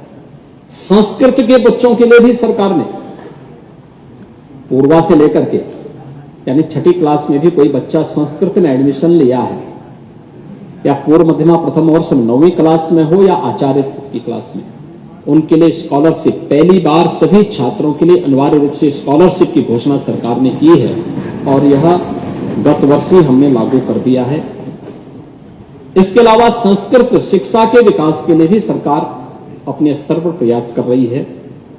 नए विश्वविद्यालय जिन कमिश्नरी में विश्वविद्यालय नहीं थे वहां विश्वविद्यालय का निर्माण मां शाकंभरी के नाम पर सहारनपुर में, राजा महेंद्र प्रताप सिंह जी के नाम पे अलीगढ़ में, महाराज सुहेलदेव के नाम पर आजमगढ़ में, मां बिंदुवासिनी के नाम पे मिर्जापुर में, मां पाटेश्वरी के नाम पे देवीपाटन मंडल में और साथ साथ मुरादाबाद मंडल में भी हम लोगों ने एक विश्वविद्यालय गुरु गंबेश्वर के नाम पे विश्वविद्यालय की स्थापना मिर्जापुर में करने की कार्रवाई को आगे बढ़ाया है, जिनमें से 3 विश्वविद्यालय प्रारंभ हो चुके हैं, 3 विश्वविद्यालय नए सत्र में प्रारंभ होंगे और कुशीनगर में भी महात्मा बुद्ध के नाम पे एक कृषि और प्रौद्योगिकी विश्वविद्यालय का निर्माण का कार्य आगे बढ़ चुका है। जगतगुरु रामभद्राचार्य दिव्यांग विश्वविद्यालय चित्रकूट को हम लोगों ने राज्य विश्वविद्यालय के रूप में मान्यता दी है और उसको सरकार अब संचालित कर रही है प्रदेश के अंदर। इसके अलावा हम लोगों ने इस दौरान अच्छे मॉडर्न एज कोर्सेज में बच्चे प्रशिक्षित हो सके, इसके लिए 150 आईटीआई को नई टेक्नोलॉजी के साथ आर्टिफिशियल इंटेलिजेंस का हो, 3D प्रिंटिंग का हो, ड्रोन टेक्नोलॉजी का हो, रोबोटिक का हो या इन सभी प्रकार के कोर्सेज के साथ जोड़ने की कार्रवाई को किया है। टाटा टेक्नोलॉजीज के साथ हम लोगों ने इस कार्यक्रम को आगे बढ़ाया है। 150 ITI पूरी तरह तैयार हो चुकी हैं। इसमें जो प्रशिक्षण लेंगे 1000 बच्चे हर वर्ष इससे प्रशिक्षित होंगे। उनके कार्यक्रम को तेजी के साथ आगे बढ़ाएंगे और भी अन्य कार्यक्रमों को 62 नए ITI को हम कर रहे हैं और ये हब एंड स्पोक मॉडल पे हम इसको आगे बढ़ाने का काम करेंगे, जिससे अधिक से अधिक संख्या में छात्र इसको लेकर के प्रोत्साहित हो सके, इनको आगे बढ़ा सकें और 2 करोड़ नौजवानों को स्मार्टफोन और टैबलेट देने के लिए तकनीकी दृष्टि से इसे सक्षम बनाने की कार्रवाई के साथ सरकार ने किया, जिसमें 50 लाख यूथ को हम दे चुके हैं और आगे सरकार ने तय किया कि हर छात्र को अब हम टैबलेट उपलब्ध करवाने का कार्य करेंगे और उस कार्यक्रम को भी सरकार ने अपने हाथों में लेकर के इसको आगे बढ़ाने का काम किया था। अटल आवासीय विद्यालय के बारे में मैंने आपको पहले ही बताया है और अन्य व्यवस्थाओं के बारे में भी प्रदेश ने जब तक इस पे काम किया है, यह आपके सामने एक रिपोर्ट उस रूप में है। आपने विद्युतीकरण की भी चर्चा की। आने जी, 2017 के पहले आप भी बिजली के लिए तरसते थे, क्योंकि आपके जिले में भी मैं आंदोलन करने के लिए आया था और तब बिजली नहीं मिलती थी। तब यूपी के बारे में क्या मान्यता थी? मान्यता यह थी कि जहां से सड़कों पे गड्ढे प्रारंभ हो और जहां से शाम के समय अंधेरा शुरू हो जाए, मान लो उत्तर प्रदेश की सीमा शुरू हो गई। आज आप उत्तर प्रदेश में सहारनपुर से सोनभद्र तक चले जाइए, बलिया से बिजनौर तक चले जाइए, आप लखीमपुर खीरी सिद्धार्थनगर से लेकर के और चित्रकूट तक चले जाइए, किसी भी जनपद में आप सायंकाल एक बार देखेंगे हर जगह बिजली जगमगाती हुई दिखाई देती है। हर जगह बिजली। जिला मुख्यालय 24 घंटे, तहसील मुख्यालयों में 22 घंटे से अधिक, ग्रामीण क्षेत्र में 18 से 20 घंटे की विद्युत की आपूर्ति अनवरत की जा रही है। आपने एक मुद्दा बात कही है और जेन्युइन मुद्दा भी मुझे लगता है। यद्यपि मान्य विधायकों को, मान्य जनप्रतिनिधियों को विद्युत इंफ्रास्ट्रक्चर के लिए पैसे देने की आवश्यकता नहीं होनी चाहिए, क्योंकि सरकार पर्याप्त पैसा दे रही है। हर मजरे तक विद्युतीकरण का कार्य करना इस सरकार की प्रतिबद्धता है। सरकार इस कार्य को पूरा करेगी। हम लोगों ने इसके लिए जो कार्य किए हैं उस कार्यक्रम को आगे बढ़ाने का कार्य हम लोगों ने अब तक किए हैं। मुझे आपको बताते हुए प्रसन्नता है कि 17 से अब तक 24,800 से अधिक की लागत से 193 सब स्टेशन का निर्माण करने का काम किया गया है। कानपुर में 660 मेगावाट की घाटमपुर जो तापीय परियोजना है, इसकी 3 यूनिट की इकाई का प्रथम कार्य 24 यानी 12 दिसंबर 24 में पूर्ण कर ली गई है और द्वितीय तृतीय इकाई के निर्माण का कार्य हम 25 में, अगस्त 25 यानी मई 25 और अगस्त 25 में इसको पूरा करेंगे। 9,926 नए ट्रांसफार्मर की स्थापना, 28,602 ट्रांसफार्मर की क्षमता की वृद्धि, यह पूरा किया जा चुका है और 1,88,000 निजी नलकूपों को कनेक्शन देने के कार्य भी हुए हैं। 17 तक कुल जो स्थापित 288 मेगावाट की कुल ग्रीन एनर्जी यानी सोलर एनर्जी के जो परियोजनाएं जो लागू हो पाई थी, आज पिछले 7.5 वर्ष में इसकी क्षमता बढ़ाकर के 8 गुना अधिक बढ़ाई गई हैं, 10 गुना अधिक बढ़ाई गई, जिसमें अब 2,653 मेगावाट क्षमता की सोलर परियोजनाएं इस समय हमारी पूरी हो चुकी हैं, जो फंक्शनल हो गई हैं। इसके अलावा विभिन्न भवनों के ऊपर भी 508 मेगावाट क्षमता की सोलर रूफटॉप परियोजनाओं की स्थापना की गई है। बुंदेलखंड में ग्रीन एनर्जी कॉरिडोर के अंतर्गत 4,000 मेगावाट की सोलर पार्क की स्थापना और सौर ऊर्जा नीति के अंतर्गत 22,000 मेगावाट सौर ऊर्जा के उत्पादन की कार्यक्रम को भी सरकार आगे बढ़ाने का काम कर रही है। 17 यानी 1947 के पहले से लेकर 2017 तक कुल 1,28,494 नगरों तक बिजली पहुंची थी। यानी 70 वर्षों में जितनी बिजली पहुंची थी, हमने अप्रैल 17 से लेकर के दिसंबर 23 तक 2,49,818 मजदूरों तक विद्युत की आपूर्ति करने का काम किया, यानी बिजली इंफ्रास्ट्रक्चर वहां खड़ा करने का काम किया। 12 से 17 के अंतर्गत आप लोग कुछ 8 लाख विद्युत कनेक्शन दिए थे और 17 से अब तक हम लोगों ने 1,65,00,000 फ्री बिजली के कनेक्शन उपलब्ध करवाने के काम किए। यह डाटा है आपका। जो एक बात जो आपने कही है और मैं पावर कॉर्पोरेशन से इस बारे में कहूंगा भी कि पहले तो किसी माननीय जनप्रतिनिधि को विद्युत इंफ्रास्ट्रक्चर के लिए, ट्रांसफार्मर के लिए तो कतई पैसा मत दीजिए, सरकार पैसा दे रही है। और जो नहीं करता है 112 का जो टोल फ्री नंबर है आप उस पर कंप्लेंट करिए, नहीं तो यहां पे माननीय मंत्री जी को अवगत कराइए और मुख्यमंत्री कार्यालय को भी अवगत कराइए। अगर एक समय सीमा के अंदर नहीं करते हैं तो जवाबदेही उसमें भी तय होगी। दूसरा, इस बारे में भी तय होगा कि अगर कहीं पे इंफ्रास्ट्रक्चर के लिए पैसा देने की नौबत आती है तो यह कार्य जनपद स्तर पर ही तय हो जाए, एस्टिमेट बनाने से लेकर के उसकी आपूर्ति तक, यह उनके डिस्काउंट तक जाने की नौबत ही ना आने पाए, यह हम सुनिश्चित करेंगे। और इसके बारे में हम विभाग से भी कहेंगे कि इस पर वह सुनिश्चित करेंगे। लेकिन हम एक बात और कहना चाहेंगे कि आज ये पहली सरकार है जिसने 14 लाख किसानों के निजी नलकूप के बिल को समाप्त करते हुए, माफ करते हुए किसानों की आय को अभिवृद्धि करने का काम भी किया। महोदय, आपने इस बारे में हर व्यक्ति जानता है 2017 के पहले की क्या स्थिति थी। 2017 में सरकार आई, पहला कैबिनेट का फैसला था अन्नदाता किसानों की ऋण माफी का। हमने 86 लाख किसानों का 36,000 करोड़ रुपए का कर्ज माफी का कार्यक्रम आगे बढ़ाया और बाकायदा सर्टिफिकेट जारी किए थे, बैंकों के साथ उनकी बैठक करवाई थी। 2017 से पहले किसान से सीधे प्रक्योर नहीं होता था, उससे क्रय सीधे नहीं होता था, बीच में दलाल होते थे। और मुझे बताते हुए प्रसन्नता है कि हम लोगों ने यानी लगातार हम लोग अब अन्नदाता किसानों से फसल का क्रय करते हैं।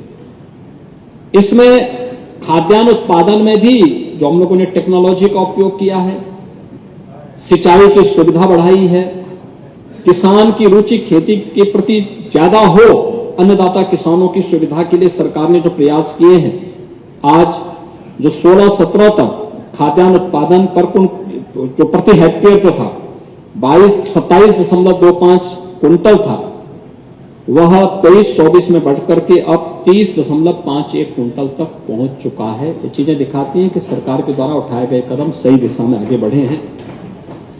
इसके अलावा प्रदेश सरकार ने जो प्रधानमंत्री फसल बीमा योजना के अंतर्गत भी पहले हम लोग देखते थे कि किसानों को इसका पैसा नहीं मिल पाता था, आज लाखों किसान इस योजना से लाभान्वित हो रहे हैं। और अगर मैं केवल 24-25 के अंतर्गत ही इन किसानों की संख्या को देखूं तो 23-24 के अंतर्गत माह दिसंबर तक 28,58,000 कृषकों द्वारा 19,84,000 हेक्टेयर क्षेत्रफल में फसल बीमा कराया गया और जिसमें 9,33,000 जो बीमित किसान थे उन्हें 495 करोड़ 41 लाख रुपए की क्षतिपूर्ति भी उन्हें प्राप्त हुई है।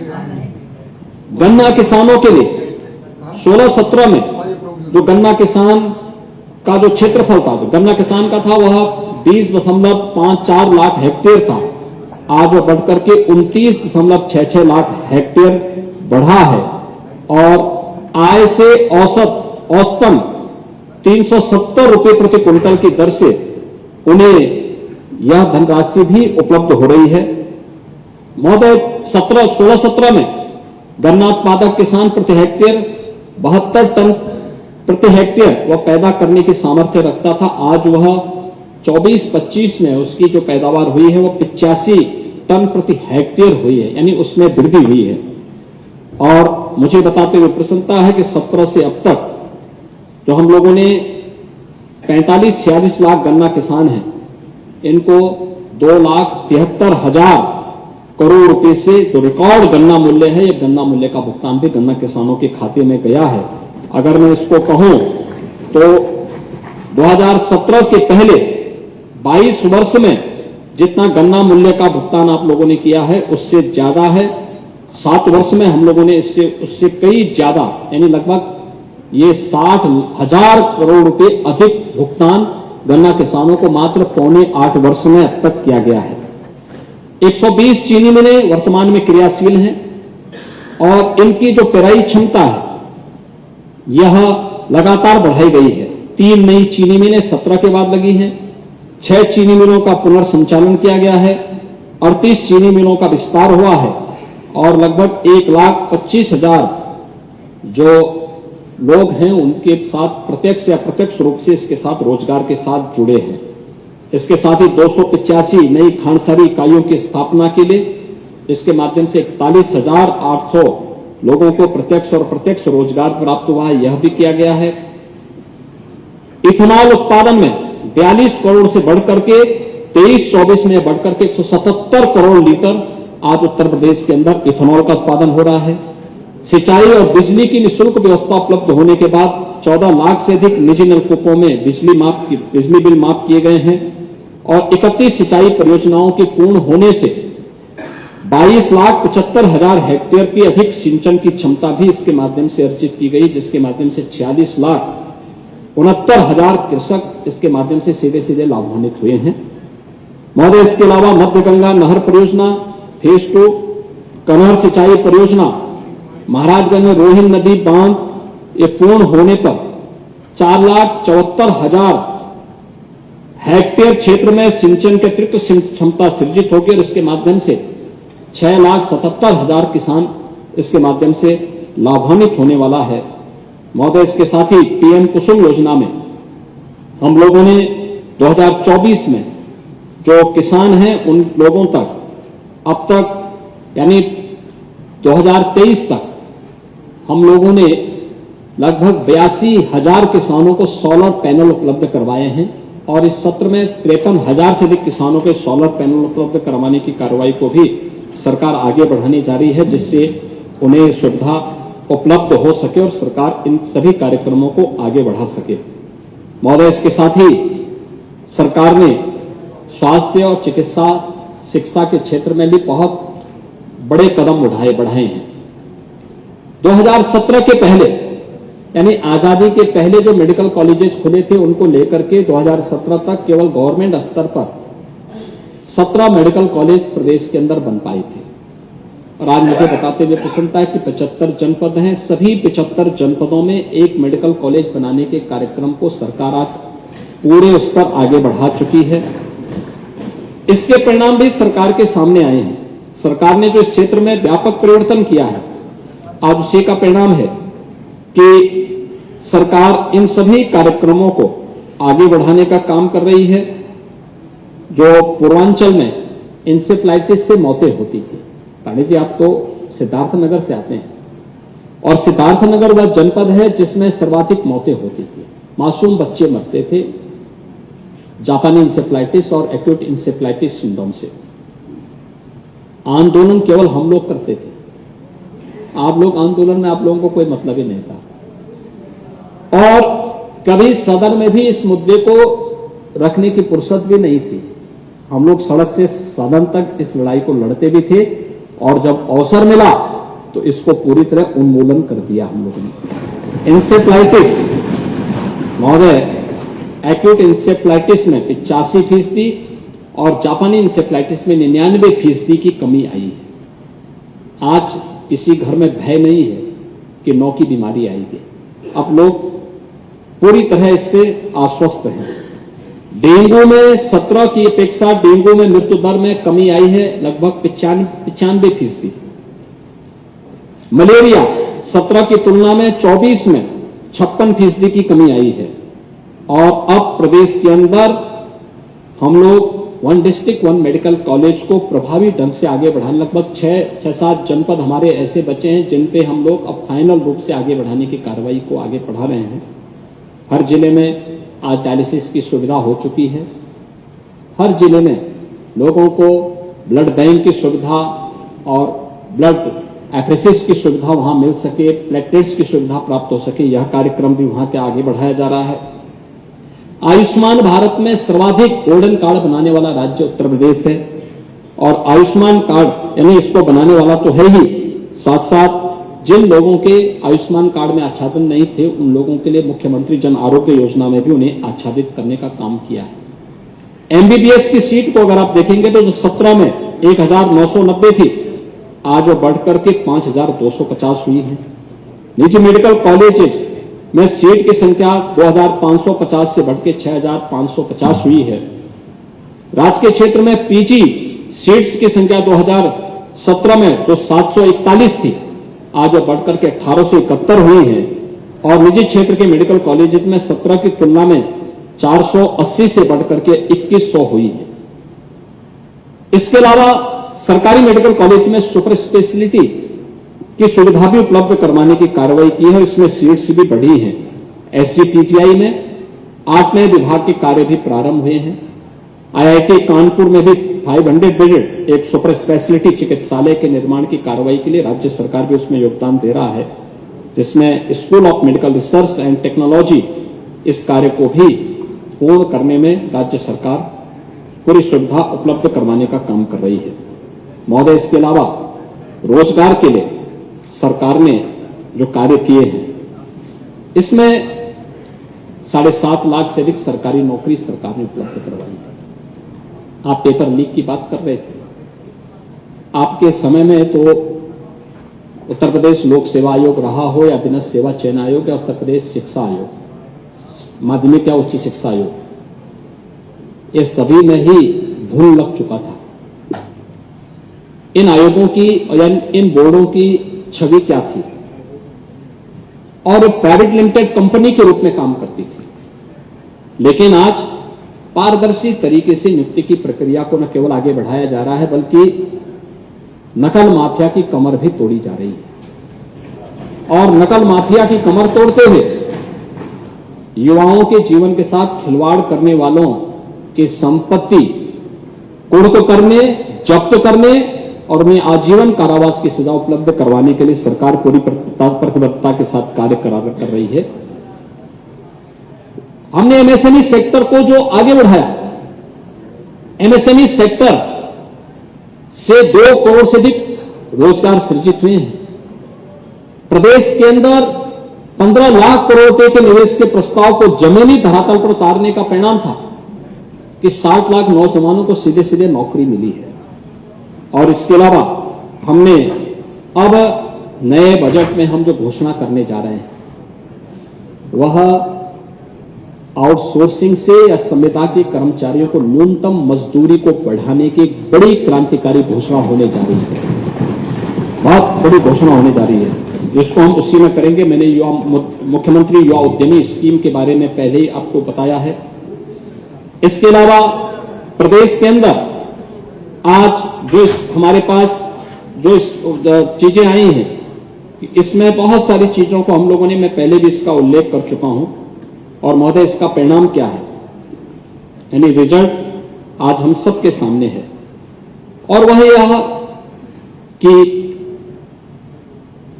पिछले जो महामहिम राज्यपाल जी ने अभिभाषण में उल्लेख भी किया है, जो उन्होंने इस बारे में कहा कि मेरी सरकार के सुनियोजित प्रयासों, प्रभावी कार्यान्वयन और सतत अनुसरण से उत्तर प्रदेश देश में विभिन्न योजनाओं में प्रथम स्थान पर रहा है।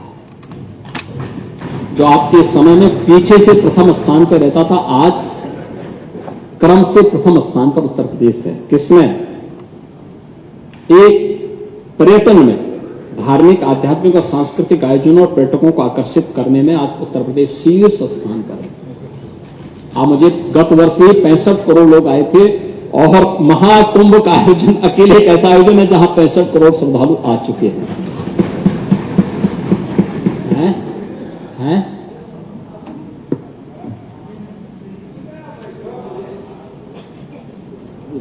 धार्मिक आस्था से आए थे, पर्यटक नहीं थे। पांडे जी मुझे बताइए, जो श्रद्धालु आए हैं उत्तर प्रदेश में आए हैं ना, श्रद्धालु उत्तर प्रदेश देश के अंदर पर्यटन के 2 आधार हैं। एक पेशेवर पर्यटक होता है और एक श्रद्धालु होता है जो तीर्थ यात्री के रूप में जाता है। हमने श्रद्धालु की बात इसलिए कही है, वह भी एक प्रकार के पर्यटन की सूची, मैंने धार्मिक और आध्यात्मिक कहा है, जब पर्यटन की बात आएगी तो वह भी उसमें गिना जाएगा, क्योंकि वह भी जाएगा तो किसी बस से जाएगा, किसी टैक्सी से जाएगा, किसी ट्रेन से जाएगा, किसी एरोप्लेन से जाएगा, किसी होटल, किसी धर्मशाला, किसी शिविर, किसी व्यवस्था में रहेगा, कहीं खरीदारी करेगा। मैं कल प्रयागराज में था, मैंने एक सज्जन से पूछा, मैंने कहा भैया कहां से आए हैं? उन्होंने मध्य प्रदेश के एक जनपद से कहा। तो मैंने कहा कितने लोग आए हैं? उन्होंने कहा हम 60 लोग एक पैकेज के साथ आए हैं। मैंने कहा 60 लोग आए हैं। मैंने कहा तो पैकेज क्या था? उन्होंने कहा कि 3 स्थानों पर वह हमें लेके जाएंगे। मैंने कहा कहां? कहा प्रयागराज, अयोध्या और काशी। तो उन्होंने कहा हमने 5100 रुपये में टिकट खरीदा है इन तीनों स्थानों के लिए। आप मुझे बताइए 5100 रुपये एक व्यक्ति ने खर्च किया है ना? इस दौरान खाएगा भी ना, कहीं खरीदेगा भी ना। ये मैं कहता यही पर्यटन है, यही पर्यटन है। यहां अनुष्ठान कर यहां आ रहा है, श्रद्धा भाव के साथ आ रहा है, आस्था भाव के साथ आ रहा है। और अकेले प्रयागराज परसों जब महाकुंभ का समारोह होगा तो 65 करोड़ से अधिक श्रद्धालुओं को आने का अनुमान है इस पर्याय पर। और उत्तर प्रदेश में गत वर्ष ही 65 करोड़ श्रद्धालु आए थे। देश के अंदर कोई नहीं इसके समकक्ष। दुनिया के अंदर आप देखेंगे बड़े बड़े आयोजन लोग करने के दावे करते हैं, लेकिन लाखों में पहुंचते हैं। इतनी बड़ी संख्या नहीं, ये संख्या उतनी है जो यूरोपियन यूनियन की पॉपुलेशन से 1.5 गुना से अधिक है, अमेरिका की पॉपुलेशन से 1.5 गुना से अधिक है। लगभग उधर जा रही है। और उन सभी को आज भी आप नकारने का काम कर रहे हैं, आज भी सच्चाई नहीं स्वीकार कर पा रहे हैं। इसके अलावा मैंने प्रधानमंत्री, पांडे जी गोवा वाले नहीं हैं, आप लोग ऐसा मत कहना, उनके पड़ोसी हैं, वो नहीं है।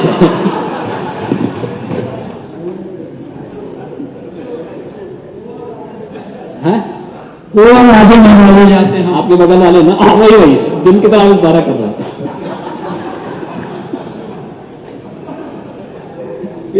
पीएम आवास योजना में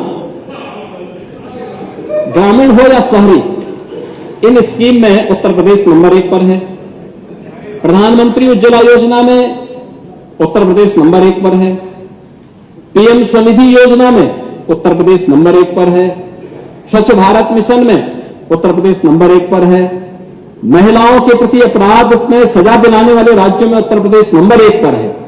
ईज ऑफ डूइंग बिजनेस में अचीवर स्टेट के रूप में, एमएसएमई में नंबर 1 पर। प्रधानमंत्री जन धन योजना के अंतर्गत सर्वाधिक खातों में खोलने वाला राज्य उत्तर प्रदेश नंबर 1 पर है। प्रधानमंत्री सुरक्षा बीमा योजना में उत्तर प्रदेश प्रथम स्थान पर। प्रधानमंत्री जीवन ज्योति बीमा योजना उत्तर प्रदेश नंबर 1 पर। अटल पेंशन योजना उत्तर प्रदेश प्रथम स्थान पर। और इसके अलावा उत्तर प्रदेश कृषि निवेश पर किसानों को दे अनुदान, इसमें भी उत्तर प्रदेश नंबर 1 पर। गन्ना और चीनी उत्पादन, आम उत्पादन, दुग्ध उत्पादन, आलू उत्पादन, शीरा उत्पादन, इसमें उत्तर प्रदेश लगातार नंबर 1 स्थान पर। इथेनॉल उत्पादन में नंबर 1 स्थान पर। गवर्नमेंट ई मार्केट यानी जेम पोर्टल पर सर्वाधिक सरकारी क्रय करने वाला राज्य उत्तर प्रदेश पहले स्थान पर। और वृक्षारोपण में भी उत्तर प्रदेश नंबर 1 स्थान पर। इसके अलावा अन्य राष्ट्रीय शिक्षा नीति के क्रियान्वयन में कौशल विकास नीति को के अंतर्गत कार्य करने में उत्तर प्रदेश नंबर 1 स्थान पर। ये सभी कार्यक्रमों में उत्तर प्रदेश आज अग्रणी राज्यों में आज खड़ा है। और मैं इसीलिए आप चर्चा करेंगे, अनेक बातों की चर्चा करेंगे। आपके समय में उत्तर प्रदेश क्यों पिछड़ा था और आज उत्तर प्रदेश उतनी तेजी के साथ आगे बढ़ रहा है?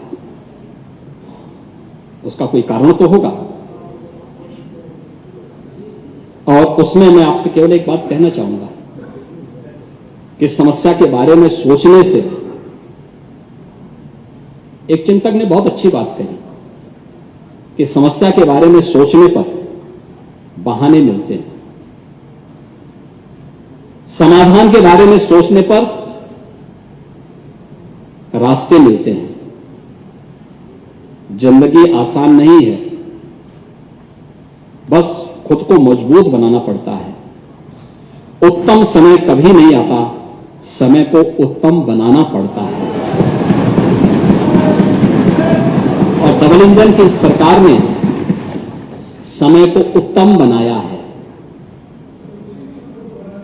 हां, इसीलिए कह रहे हैं ना, क्योंकि इसीलिए तो 5 साल सफलतापूर्वक चलाने के बाद भी फिर से थंबिंग मेजॉरिटी के साथ आए हैं और 27 में फिर से आएंगे।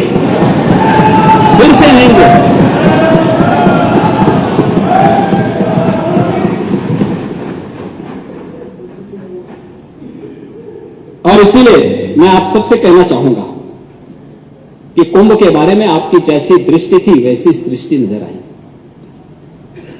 हम लोग तो कुंभ के संदेश को एकता के संदेश के रूप में देखते हैं और महाकुंभ ने साबित किया है, जो भारतीय ऋषि की दृष्टि थी कि एकम सद विप्रा बहुधा वदन्ति। यह यानी सत्य एक है, देखने की दृष्टि भले लोगों की अलग अलग हो सकती है, और सत्य वह ये कि सनातन धर्म शाश्वत है और शाश्वत रहेगा। एकता का संदेश महाकुंभ ने दे दिया है। मैं फिर से आपसे कहूंगा कि आपका विघटन करना, तोड़ना, ये सभी षड्यंत्र बेनकाब साबित हुए हैं, आगे भी होंगे। लेकिन मैं आपसे एक बात जरूर कहूंगा, कुंभ के संदेश से कुछ तो सीखें। और एक ही संदेश है कि साथ साथ चलने से ही विकास होगा, साथ साथ चलने से ही विकास होने वाला है। और ये कुंभ का सबसे बड़ा संदेश है, और उस संदेश को अगर हम अंगीकार कर सकेंगे तो बहुत कुछ कह पाएंगे, बहुत कुछ कर पाएंगे। महामहिम राज्यपाल जी का यह भाषण उन्हीं बातों को प्रतिनिधित्व करता है। मैं उन सभी माननीय सदस्यों के प्रति हृदय से धन्यवाद करता हूं जिन्होंने इस पूरी चर्चा में भाग लेकर के इसका हिस्सा बने हैं। और मैं माननीय सदन से इस बारे में अनुरोध करूंगा कि हम सब आभार व्यक्त करें। उस दिन आप लोगों से कुछ गलती भी हो गई है तो उसके प्रति पश्चाताप करते हुए हम एक स्वर से, समवेत स्वर से, समवेत सदन को संबोधित करने के लिए माननीय राज्यपाल आई थी। अब समवेत सदन के द्वारा, समवेत सदन तो नहीं लेकिन इस सदन के द्वारा, इस माननीय सदन के द्वारा एक स्वर से, समवेत स्वर से, इस सदन का समवेत स्वर आभार और धन्यवाद ज्ञापित करने का होना चाहिए। और इसमें हम आपके सहयोग की अपेक्षा करेंगे। धन्यवाद।